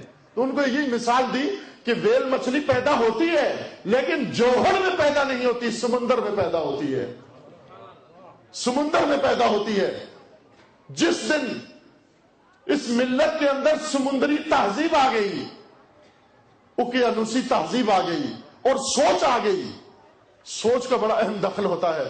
جس دن اس کے اہداف بحری اہداف ہو گئے اور سمندری اہداف یعنی سمندر کی وسعت کے ہدف ہو گئے، اس دن اس کے اندر ویل مچھلیاں بھی پیدا ہونا شروع ہو گئی. لیکن جب تک ان کی سوچیں چھوٹی ہیں، جب تک ان کی ضرورتیں چھوٹی ہیں، اس وقت تک ویل مچھلیاں کیا کریں آ کر؟ ویل مچھلی کیا کریں؟ ہمیں کس لیے علماء چاہیے؟ ہمیں چاہیے نکاح پڑھانے کے لیے. نکاح پڑھانے کے لیے ویل مچھلی نہیں چاہیے. ہمیں چاہیے مولانا جنازہ پڑھانے کے لیے، جنازہ پڑھانے کے لیے بھی ویل مچھلی نہیں چاہیے. معمولی سی چھوٹی مچھلی سے کام، ملا مچھلی سے کام چل جاتا ہے. ویل مچھلی کس کی ضرورت ہے؟ ویل مچھلی اس کی ضرورت ہے، اجتہاد و مجتہد اس قوم کی ضرورت ہے جو قوم دنیا میں کچھ محفوظ کرنا چاہتی ہے، جو قوم اپنا نظریہ دنیا کو بتانا چاہتی ہے، جو قوم غیر الہی نظاموں کو جھٹکا دے کر اور دھتکار کے اپنے لیے نظام الہی برپا کرنا چاہتی ہے، ان کا مطالبہ ہوتا ہے ہمیں یہ چاہیے، ہمیں مجتہد کی ضرورت چاہیے۔ ہم جن مقاصد کے لیے علماء مانگتے ہیں ان مقاصد کے لیے ویل مچھلیوں کی ضرورت نہیں ہے، چھوٹی چھوٹی مچھلیاں سے وہ کام چلتا ہے، بلکہ مچھلیوں کے کسی کے وہ مینڈکوں سے ہی چل جاتا ہے، چونکہ جوہڑ میں چھوٹے مینڈک، جوہڑوں میں مینڈک ہوتے ہیں، مینڈک ہوتے ہیں نا، مینڈک کا کام کیا ہوتا ہے؟ ٹرانا، ٹرانا، بس ٹراتے رہیں۔ ٹرانے کے لیے تو ویل مچھلی نہیں چاہیے، ویل مچھلی سمندری اہداف کے لیے چاہیے، سمندری مقاصد کے لیے چاہیے، بحری مقاصد کے لیے چاہیے، اوقیانوسی مقاصد کے لیے چاہیے۔ جتنا بڑا آپ کے بحر کا دہانہ ہوگا اتنی بڑی مچھلی اس کے اندر پیدا ہوگی۔ آپ پہلے اپنے اہداف بلند کرو، آپ پہلے اپنے مقاصد بلند کرو، آپ پہلے اپنی سوچوں کے اندر وسعت پیدا کرو۔ جب آپ کی سوچوں میں سمندر کی وسعت آئے گی خدا آپ کو یہ نعمتیں بھی عطا کر دے گا۔ اللہ کے خزانے میں تو کمی نہیں ہے، اس جوہر کو کھولو، اس کے کنارے توڑو، یہ پھیلے سمندر بنے۔ اجتہاد کا فلسفہ خداوند تبارک و تعالیٰ نے جو حکم دیا ائمہ اطہار کو کہ اب جب کہ عصر غیبت شروع ہو رہا ہے تو عصر غیبت میں دین کا سلسلہ بند نہیں ہونا چاہیے، معطل نہیں ہونا چاہیے، سلسلہ دین جاری رہنا چاہیے۔ کس طرح سے جاری رہے گا؟ پہلے تو انبیاء آتے رہے، پہلے تو ائمہ موجود تھے اور امت کی دسترس میں تھے، لیکن اب جب کہ خود امت ہی کی غفلت کی وجہ سے حجت خدا دسترس امت سے باہر جا رہا ہے، کیا کیا جائے؟ کیا انتظام کیا جائے؟ یہ بات میں نے بہت ساری جگہوں پر سنائی ہے، البتہ نہ دل آزاری کے لیے، مطلب سمجھانے کے لیے۔ ایک شیعہ عالم دین حج پہ جا رہے تھے، پرانے زمانے میں جب پیدل جایا کرتے تھے لوگ گھوڑوں پہ اور اونٹوں پہ، حج پہ جاتے ہوئے راستے میں ایک آبادی سے گزر ہوا، وہ اہل سنت کی آبادی تھی، اہل سنت کی آبادی سے یہ گزرے، شیعہ عالم دین، رات پڑ گئی، انہوں نے ان آبادی والوں سے کہا کہ آیا اجازت ہے میں آج شب، یہ رات مجھے پڑ گئی ہے، میں تمہارے گاؤں میں آپ کے علاقے میں رک جاؤں، آپ کی آبادی میں؟ انہوں نے کہا کہ ایک شرط پہ رک سکتے ہو کہ کوئی اختلافی بات نہ کرو۔ اچھی شرط رکھی انہوں نے، معقول، کہا کہ چونکہ آپ شیعہ ہو، ہم سنی ہیں اور آپس میں اختلافات بالآخر ہیں تھوڑے بہت، تو اس شرط پر آپ کو یہاں رہنے کی اجازت ہے کہ کوئی اختلافی موضوع نہیں چھیڑنا۔ چونکہ ان کو رات رہنا تھا لہذا انہوں نے شرط قبول کر لی کہ ٹھیک ہے میں کوئی اختلافی بات نہیں کروں گا۔ ان کو جگہ دے دی، کھانا وانا کھلایا، رات کو آئے کھانا کھانے کے بعد گپ لگانے کے لیے مولانا کے ساتھ، اور آ کر ان سے سوال کیا، کہا کہ بتائیے کہ آپ کا خلیفہ اول کے بارے میں کیا خیال ہے؟ چونکہ ان سے تو وعدہ لے چکے تھے کہ کوئی اختلافی بات نہیں کرنی، خود کوئی ایسا وعدہ نہیں کیا تھا، انہوں نے خود نہیں وعدہ دیا انہیں، لہذا انہوں نے کہا کہ آپ بتائیے کہ آپ کا خلیفہ اول کے بارے میں کیا خیال ہے؟ مولانا واقعی مولانا عالم تھے، وہ اپنے وعدے کے پکے رہے، پابند رہے، اور انہوں نے کہا کہ میرا یہ خیال ہے کہ خلیفہ اول رسول اللہ سے زیادہ عقل مند تھے۔ اب کتنا ہی کوئی خلیفہ کا عاشق کیوں نہ ہو، لیکن اتنا مقام کوئی حاصل نہیں کر سکتا کہ خلیفہ رسول سے بھی زیادہ عقل مند ہو، افضل ہو۔ بہت زیادہ اگر جو خلفاء کے بھی حامی ہوں وہ بھی یہ بات نہیں ان سے ہضم ہوتی، ہونی بھی نہیں چاہیے۔ انہوں نے کہا یہ عجیب بات ہے، نہ مانے تو نہیں مانتے، اس طرح کی باتیں کرتے ہیں، ماننے پہ آ جائیں تو یہ باتیں شروع کر دیتے ہیں۔ کہا اس میں وجہ ضرور ہے، کوئی نقطہ ضرور ہوگا۔ کہنے لگے بتائیں کیسے عقل مند آپ کو زیادہ نظر آنے لگے؟ کہا اس لیے کہ رسول اللہ جب اس دنیا سے گئے امت کے لیے کوئی اہتمام کر کے نہیں گئے، امت کو اپنے حال پر چھوڑ کے چلے گئے، لیکن خلیفہ اول جب اس دنیا سے گئے تو امت کے لیے باقاعدہ انتظام کر کے گئے۔ اہتمام کر کے گئے. اللہ جسے بنائے وہ ولی بنتا ہے. اللہ جسے بنائے وہ ولی بنتا ہے. بس یہ خالق سے محمد کا وسیع بنتا ہے. ہم سری حیدر کرار کی ہے ناممکن. سارے نبیوں کے تقدس سے علی بنتا ہے. کل ایمان یک زمان نعرہ حیدری. علی کے بعد کتنے کے شمار کون کرے؟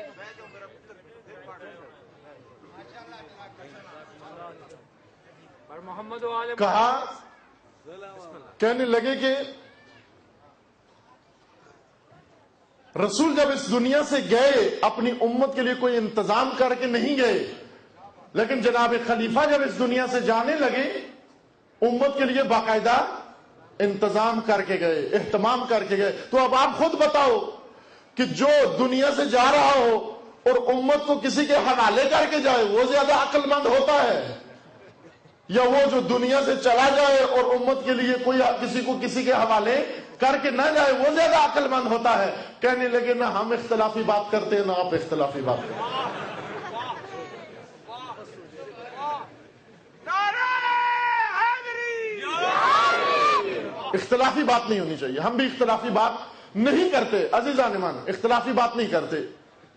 اہل سنت ہمارے بھائی ہیں، وہ قابل احترام ہیں، ان کے مقدسات ہیں، ان کے مقدسات کا ہمیں خیال رکھنا چاہیے، ہمارے مقدسات کا انہیں خیال رکھنا چاہیے. ایک دوسرے کے مقدسات کا احترام کریں.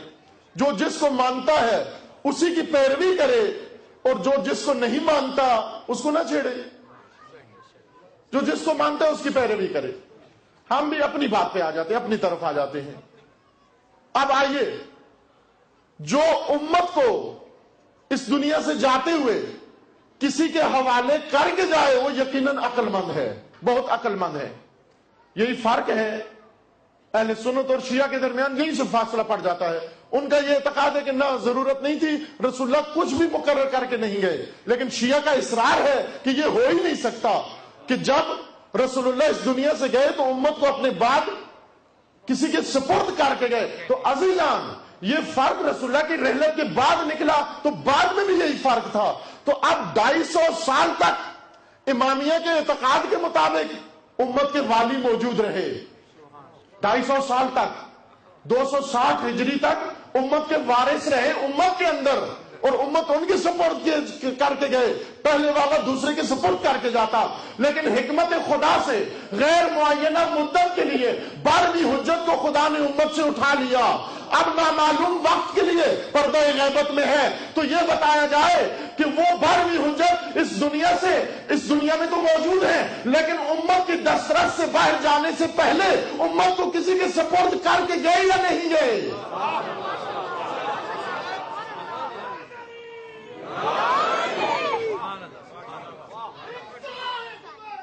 زندہ ہے زندہ ہے رہبر کی شکل میں زندہ ہے رہبر کی شکل میں زندہ ہے. ایسا تو نہیں ہو سکتا کہ امت کو بنو امیہ کے سپرد کر کے چلے جائیں، بنو عباس کے سپرد کر کے چلے جائیں، ان بھیڑیوں کے سپرد کر کے چلے جائیں، ان درندوں کے سپرد کر کے چلے جائیں. نہ رسول کو حق ہے کہ اپنے دنیا سے جانے سے قبل امت کو، اپنی دنیا سے جانے کے بعد امت کو اپنے حال میں چھوڑ جائے. نہ امام معصوم کو اللہ نے حق دیا ہے کہ اپنے دنیا سے جانے کے بعد امت کو اپنے حال پر چھوڑ کے چلے جائیں. وہ دنیا سے جانا موت ہو، منتقل ہو جائے بارگاہ خدا میں یا پردہ غیبت میں چلے جائیں. ضروری ہے کہ اپنے بعد عبوری دور ہو یا باقاعدہ مستقل دور ہو، اس کے لیے امت کے لیے انتظام و اہتمام کر کے جائیں. امت کو اپنے حال پہ نہ چھوڑ کے جائیں. ایک چرواہا ایک مناظرے میں امام علیہ السلام نے ایک منکر امامت کو یہ دلیل دی. کہا تیری بیڑے ہیں؟ کہنے لگا ہے، بیڑ بکریاں ہیں میری. کہا جب تو انہیں چرانے لے جاتا ہے صحرا میں بیڑ بکریوں کو، کتنی ہیں؟ وہ تھوڑی 100، میرے ذہن میں تعداد نہیں ہے، 100-200 بکریاں ہیں. کہا 100-200 بکریاں تجھے کام پڑ جاتا ہے کبھی ادھر ادھر جانے کے لیے؟ کہا پڑ جاتا ہے کام مجھے. کہا جب تو صحرا میں بکریاں چھوڑ کر آتا ہے تو آیا اس 200 بکریوں کا کوئی نگہبان چھوڑ کے آتا ہے یا ایسے ہی آ جاتا ہے؟ کہا نہیں، چھوڑ کے آتا ہوں، کسی کے حوالے کر کے آتا ہوں. امام نے کہا خوب چھوڑ کے آ جاؤ. کہنے لگا نہیں، صحرا میں بھیڑیے ہوتے ہیں، صحرا میں درندے ہوتے ہیں، ان بکریوں کو درندوں کے حوالے نہیں کیا جا سکتا. تو امام علیہ السلام نے فرمایا کہ کیا بکریوں کی قیمت امت اسلامیہ سے زیادہ ہو گئی؟ کیا بیڑوں کی قیمت ان سے زیادہ ہوگی؟ کہ بیڑوں کو تو درندوں کے حوالے نہیں کر سکتے، لیکن امت کو بھیڑیوں کے حوالے کر کے چلے جائیں، درندوں کے حوالے کر کے چلے جائیں. خدا نے اہتمام کیا ہے. عزیزان، اجتہاد اسی کے لیے ہے، اجتہاد کا نظام اسی کے لیے ہے تاکہ فطرت کا دین فطرت کے ہمراہ چلتا رہے اور طبیعت کے تقاضوں کے ساتھ ساتھ اجتہاد اس کو منطبق کرتا رہے. کسی زمانے میں یہ احساس نہ ہو کہ دین پرانا ہو گیا ہے، اب دین کی ضرورت نہیں، اب نیا دین چاہیے. وہی بشر جس نے پہلے دن روئے زمین پہ قدم رکھا، آدم ابو البشر، اور آخری انسان جو اس دنیا سے جائے گا، ان دونوں کی فطرت ایک ہے. بنی آدم کی فطرت ایک ہے. اس ایک فطرت کے لیے خدا نے ایک دین بنایا ہے. ان الدین عند اللہ الاسلام، دین اللہ کے نزدیک اسلام ہے. شریعت گھاٹ کو کہتے ہیں، عربی زبان میں شریعت کا معنی ہوتا ہے گھاٹ. آپ سنتے رہتے ہیں ذاکرین سے، خطبہ سے، مصاحب کے اندر پڑھتے ہیں شریعہ فرات، یعنی فرات کی وہ جگہ جہاں سے پانی لیا جاتا ہے. گھاٹ نہر کے اوپر یا دریا کے اوپر بنے ہوئے اس اسٹیشن کو کہتے ہیں جہاں سے پانی بھرا جاتا ہے، پانی لیا جاتا ہے، اس کو گھاٹ کہتے ہیں. خداوند تبارک و تعالیٰ کا فرمان ہے کہ دین خدا کے نزدیک اسلام ہے، لیکن ساتھ یہ فرما دیا لِكُلٍّ جَعَلْنَا شِرْعَةً وَمِنْهَاجًا. دین ایک دریا ہے، اس دریا کے اوپر خداوند نے جگہ جگہ گھاٹ بنا دی ہے. کسی قوم کے لیے یہ گھاٹ بنا دی، کسی قوم کے لیے وہ گھاٹ بنا دی، کسی قوم کے لیے وہ گھاٹ بنا دی، لیکن ان گھاٹوں کے اندر جو پانی چلا آ رہا ہے وہ ایک ہی دریا کا چلا آ رہا ہے. شریعت بدلنے کا مطلب یہ نہیں کہ دین سارا بدل جاتا ہے. انسان کی فطرت کا جو پیغام ہے، فطرت کا دستور، وہ نہیں بدلتا. ہر نبی نے آ کر وہی تعلیم دی. اس لیے ہر نبی کے لیے ضروری ہے کہ اپنے سے پہلے نبی کی تصدیق کرے اور اپنے سے بعد والے نبی کی بشارت دے. پہلے کی تصدیق کرنا منصب رسالت میں سے ہے اور بعد والے کی بشارت دینا منصب رسالت میں سے ہے. اس لیے کہ وہ اسی کا تسلسل ہے. جب نبی آ کر پہلے نبی کی تصدیق کرتا ہے تو اپنا منصب رسالت ادا کر رہا ہے، اور جب نبی بعد والے کی بشارت دیتا ہے تو اپنا منصب رسالت ادا کر رہا ہے. امام معصوم جب پردہ غیبت میں جاتے ہیں اور اپنے بعد امت کے لیے وارثان چھوڑ کر جاتے ہیں کہ ان وارثوں کے حوالے میں امت کو کر کے جا رہا ہوں، اپنا منصب امامت انجام دے رہے ہیں. اس لیے کہ اگر نبی یہ کام نہ کرے تو خدا کا خطاب آتا ہے کہ اے نبی عمر بھر زحمت کرتے رہے، آخری دن اگر یہ کام کر کے نہ گئے گویا رسالت کا کوئی کام کیا ہی نہیں ہے. رسالت کا کوئی کام کیا نہیں، سمجھو رسالت انجام ہی نہیں پائی اگر یہ کام کر کے نہ گئے. یہ سب سے زیادہ ضروری ہے. وہ جتنی زحمتیں کی ہیں ان ساری زحمتوں کا نتیجہ یہاں سے لینا. عزیزان، وہ قومیں جن کے وارث موجود ہوں وہ قومیں درندوں کے حوالے نہیں ہوتی. اگرچہ اس قوم کے دشمن ہزاروں ہوں، وہ لاکھوں ہوں، وہ کروڑوں ہوں، وہ پوری دنیا ہو، لیکن جب اس قوم کا وارث موجود ہوتا ہے اس قوم کا کچھ بھی کوئی نہیں بگاڑ سکتا. لیکن ایک قوم جس کے پاس سب کچھ موجود ہو، جس کے پاس ہر چیز توانائی موجود ہو، وہ عدد میں بھی بہت زیادہ ہو، چند سو بھیڑیے آ کر اس قوم کے لیے زندگی مشکل کر دیتے ہیں. اس لیے خدا نے اہتمام کیا ہے ان کے سپرد کر کے جانا ہے. فطرت کے پاسدار، وہ فطرت کے نگہدار، وہ فطرت کے رہبر، وہ فطرت کے امام، تاکہ فطرت انسانی اپنے راستے سے نہ ہٹے. فطرت کا ایک قانون، عزیزان صرف اشارہ کرتا ہوں، بس وقت تمام ہو گیا اور موضوع فطرت وہی تشنہ رہ گیا. طبیعت بدل سکتی ہے لیکن فطرت بدلتی نہیں ہے، لیکن ضعیف ہو جاتی ہے، کمزور ہو جاتی ہے اور ترقی بھی کرتی ہے. اوپر نیچے ہوتی رہتی ہے لیکن بدلتی نہیں ہے، کمزور ہو جاتی ہے، بلکہ کمزور ہوتے ہوتے کبھی طبیعت کے بوجھ کے نیچے دب جاتی ہے اور کبھی پروان چڑھتی ہے، پرورش ہوتی ہے، اس کی پرورش پا کر اتنی تنومند ہو جاتی ہے کہ طبیعت کو تسخیر کر لیتی ہے، غریزے کو تسخیر کر لیتی ہے۔ خداوند تبارک و تعالیٰ نے سورہ مبارکہ شمس میں 11 دفعہ قسمیں کھا کر انسان کو یہی حقیقت بتائی کہ انسان عالم طبیعت، یہ 11 قسمیں ساری طبیعت کی ہیں۔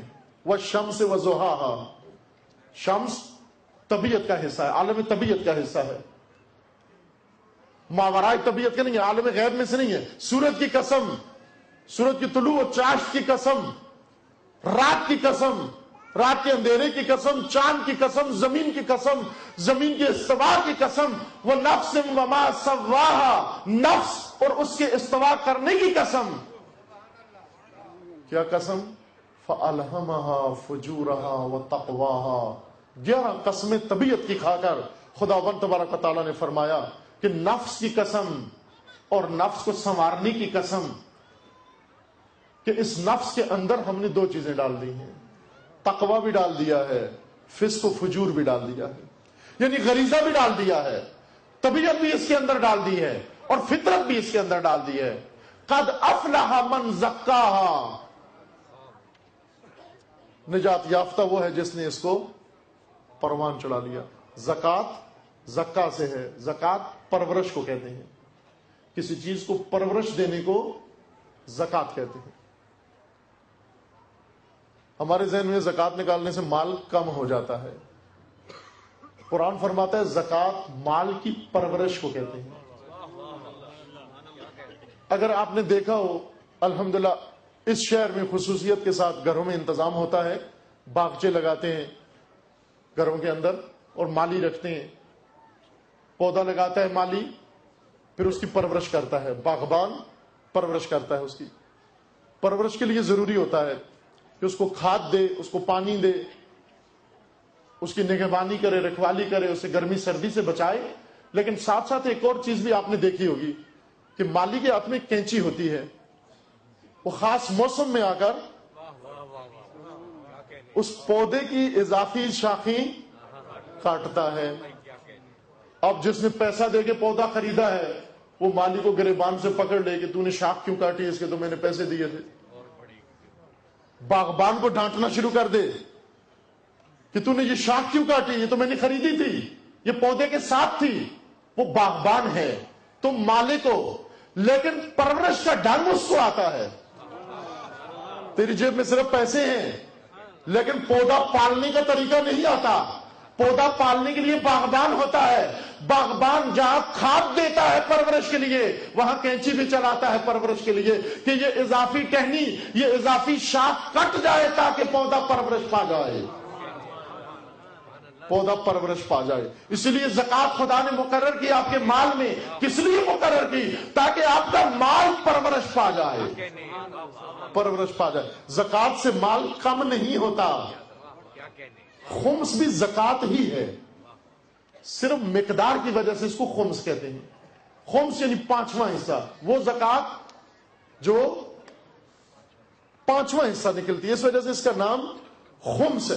خمس اس زکات کی کوانٹٹی کی وجہ سے اس کا نام پڑ گیا ہے۔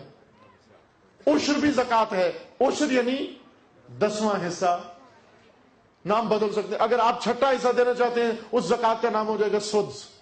اگر آپ 7واں حصہ دینا چاہتے ہیں اس زکات کا نام ہوگا صوب۔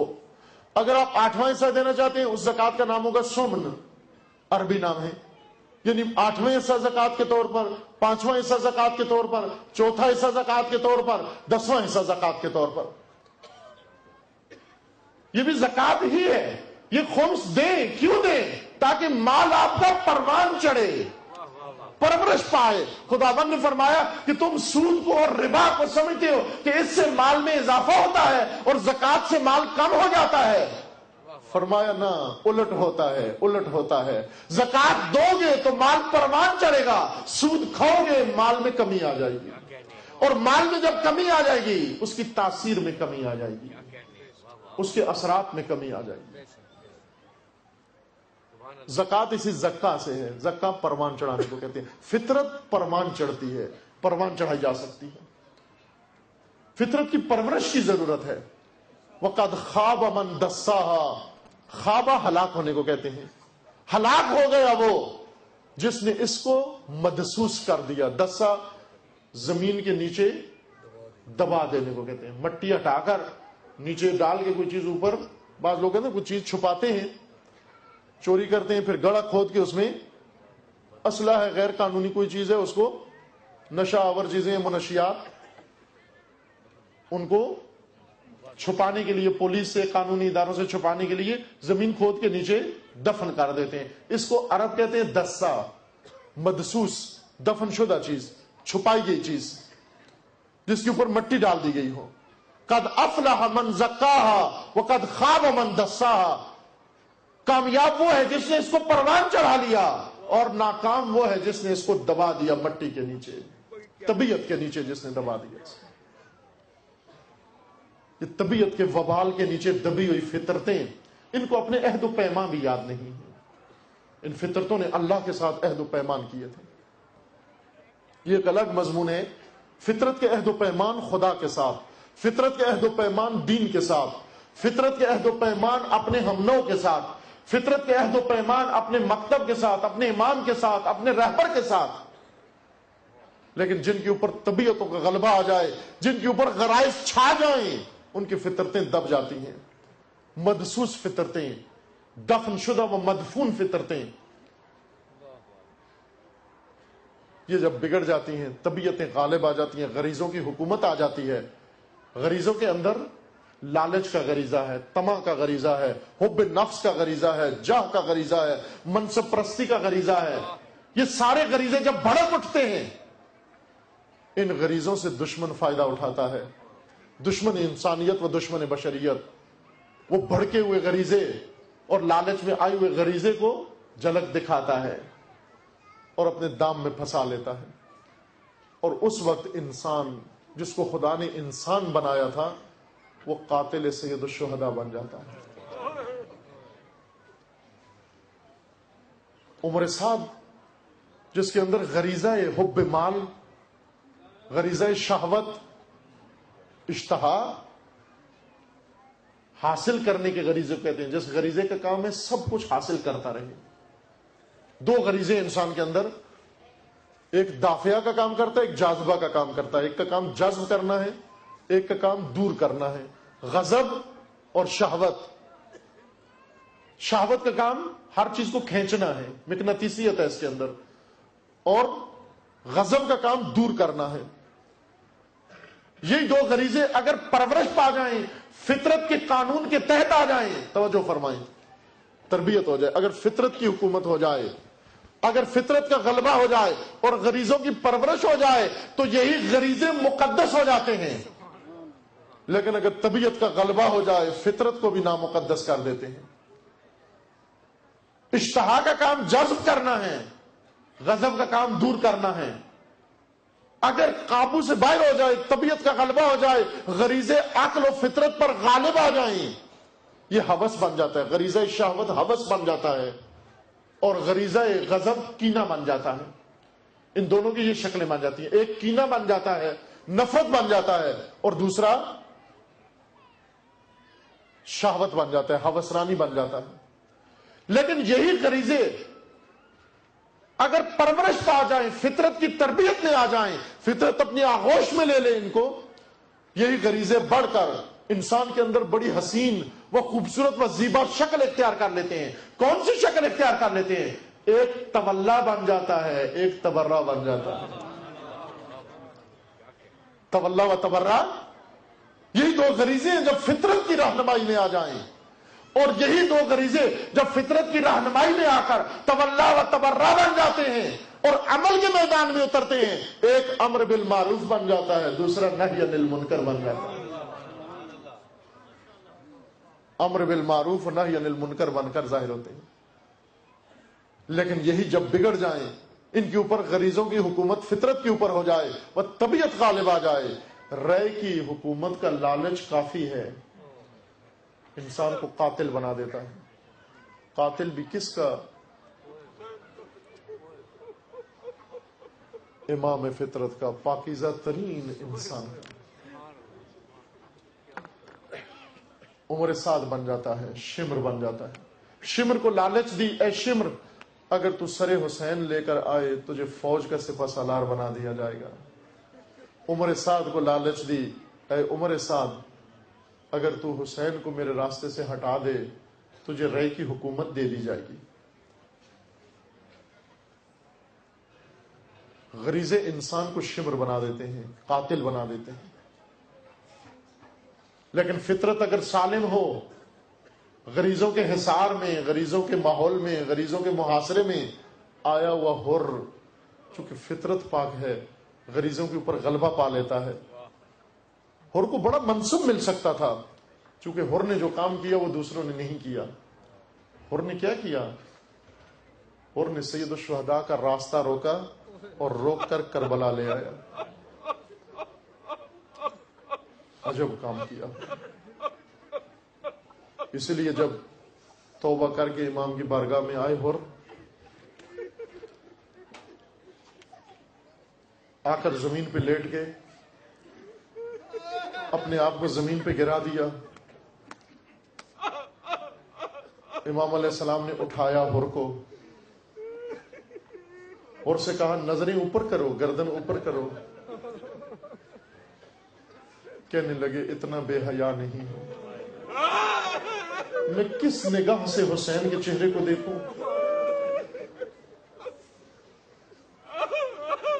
کہنے لگے مولا آیا اس گناہگار کا گناہ بخشا جا سکتا ہے؟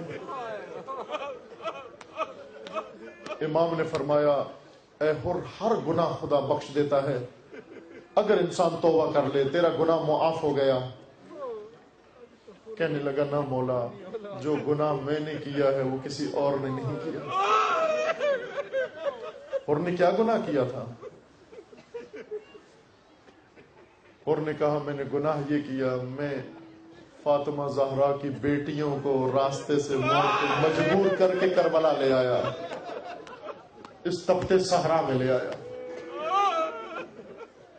یہ پیاس میری وجہ سے تھی، یہ بھوک میری وجہ سے تھی، یہ گرمی کی تمازت میری وجہ سے تھی. اگر میں نہ لے کر آتا یہ ظلم نہ ہوتا.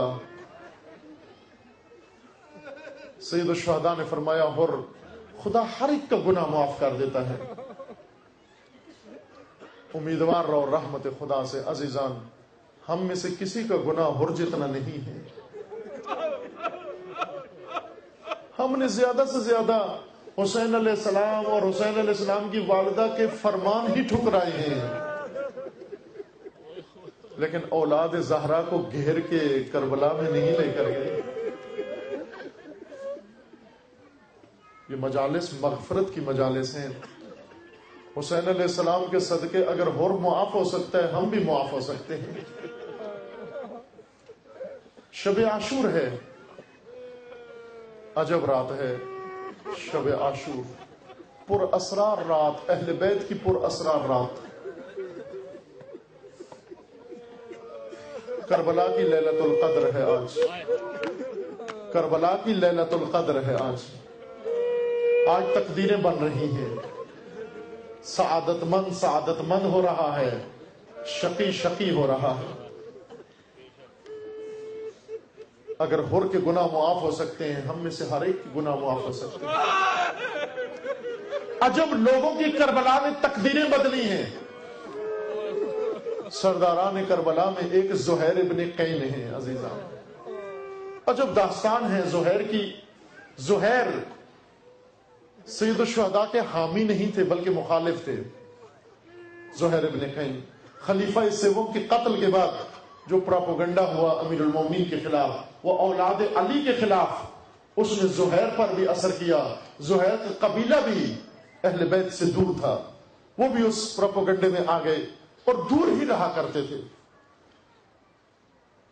سید الشہداء جب مکہ سے نکلے، زہیر بھی بعد میں آ کے مکہ کے حج کے بعد سید الشہداء کے کاروان کے ہمراہ ہو گئے. ایک ہی منزل کی طرف جا رہے ہیں لیکن دو جدا جدا راستوں سے.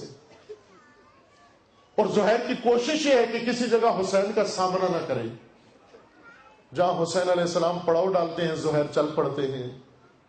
جہاں سید الشہداء چلتے ہیں زہیر رک جاتے ہیں تاکہ کسی جگہ دونوں کاروانوں میں ملاقات نہ ہو جائے.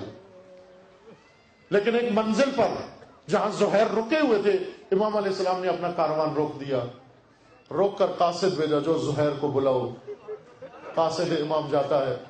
لکھا ہے تاریخ میں جب قاصد امام جاتا ہے زہیر خیمے میں بیٹھا ہوا, ایک خیمے میں مرد بیٹھے ہیں اس کے کاروان کے ساتھی اور اس کے قبیلے کے لوگ, بیٹھا ہوا دسترخوان پہ کھانا کھا رہا ہے.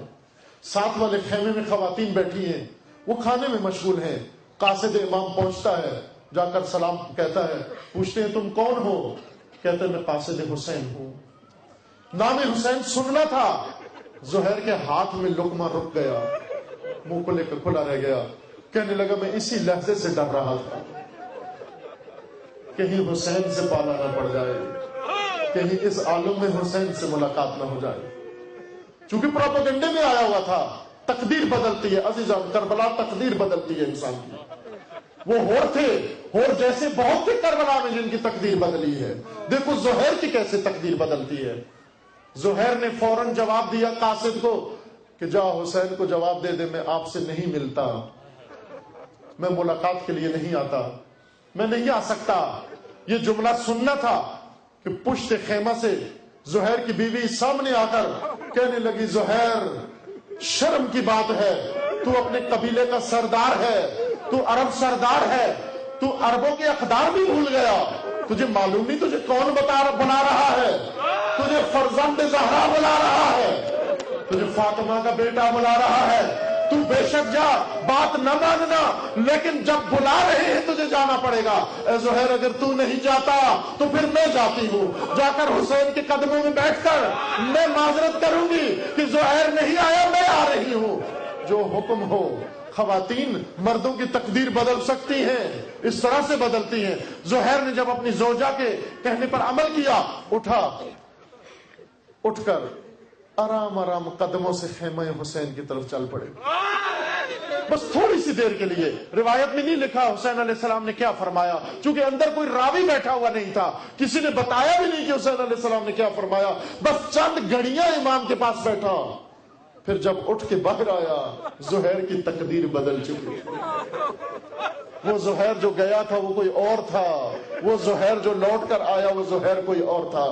آنے کے بعد کیا کہتے ہیں؟ آ کر اپنے قبیلے والوں سے کہتے ہیں, اپنے ہم سفروں سے کہتے ہیں اپنا سامان تجارت الگ کر لو, میرا سامان الگ کر دو. کہنے لگے زہیر کیا ہوا, کیا ہوا؟ کہا مجھے اپنی منزل مل گئی, تم صاحب اختیار ہو, جدھر جانا چاہتے ہو چلے جاؤ. مال سب کا تقسیم کر کے اپنی زوجہ کو کہنے لگے میں نے جو راستہ اختیار کر لیا ہے مجھے یقین ہے میں شہید ہو جاؤں گا. میں نہیں چاہتا میری موت کے بعد تو پریشانیاں دیکھے, میں چاہتا ہوں میری زندگی میں تو آزاد ہو جا, آزادی کی زندگی بسر کر, میں سارا مال و منال بھی تجھے سونپتا ہوں. زوجہ زہیر کیا کہتی ہے؟ مجھے یقین تھا, میں جب تجھے فرزند زہرا کے پاس بھیج رہی تھی مجھے معلوم تھا زہیر تیری تقدیر بدل جائے گی.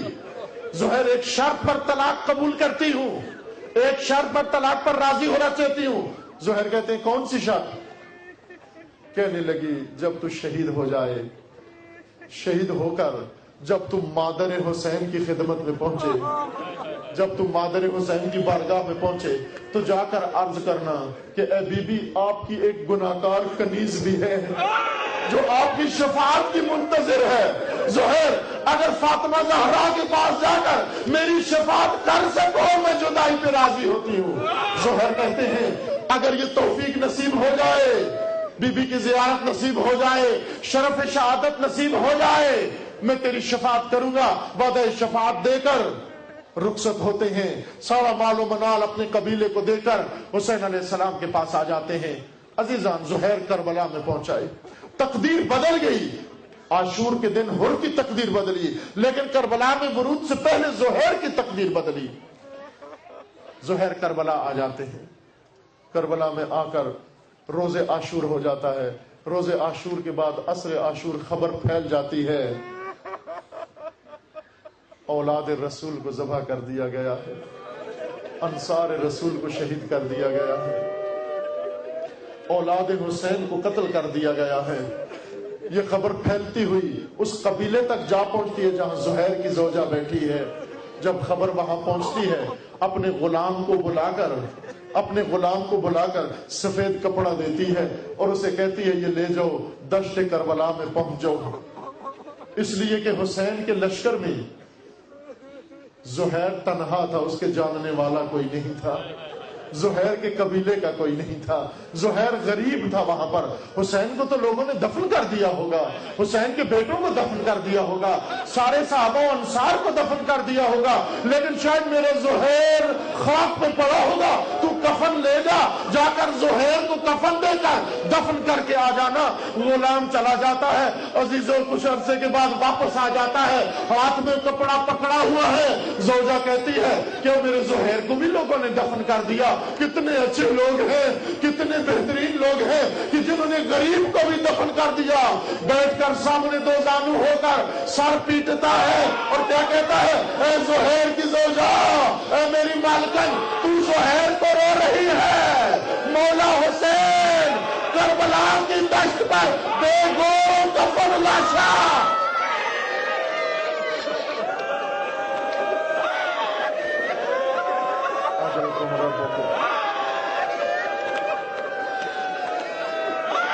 کسی نے دفنایا بھی نہیں ہے, کسی نے دفن بھی نہیں کیا, کسی نے کفن بھی نہیں دیا. تو زہیر کو روتی ہے, مولا زہیر ابھی تک دفن نہیں ہوا, حسین کے بیٹے ابھی تک دفن نہیں ہوئے, حسین کا علی اکبر دفن نہیں ہوا, حسین کا عباس دفن نہیں ہوا, کوئی بھی دفن نہیں ہوا. تقدیر کربلا تقدیر بدلتی ہے. شب عاشور ہے, شب عاشور ہے, اہل بیت کی لیلۃ القدر ہے, اہل بیت کی لیلۃ القدر ہے. اہل بیت تقدیر بدل رہے ہیں, اہل بیت تقدیر بدل رہے ہیں. آج کی شب شقی شقی ہو جائے گا, شقی شقی ہو جائے گا. آج کی شب دشمن شقی ہو جائے گا, کوئی حرملہ بن رہا ہے, آج کی شب کوئی قاتل بن رہا ہے, کوئی شہید بن رہا ہے, کوئی مظلوم بن رہا ہے. ایک خیمہ ہے جس خیمے کے اندر اصحاب حسین جمع ہیں, ایک ایک کو بتا رہے ہیں, ایک ایک کو اس کی تقدیر بتا رہے ہیں. حسین تقدیریں سنوار رہے ہیں, فرما رہے ہیں تو میرا بڑا باوفا صحابی ہے, تو کہاں شہید ہوگا.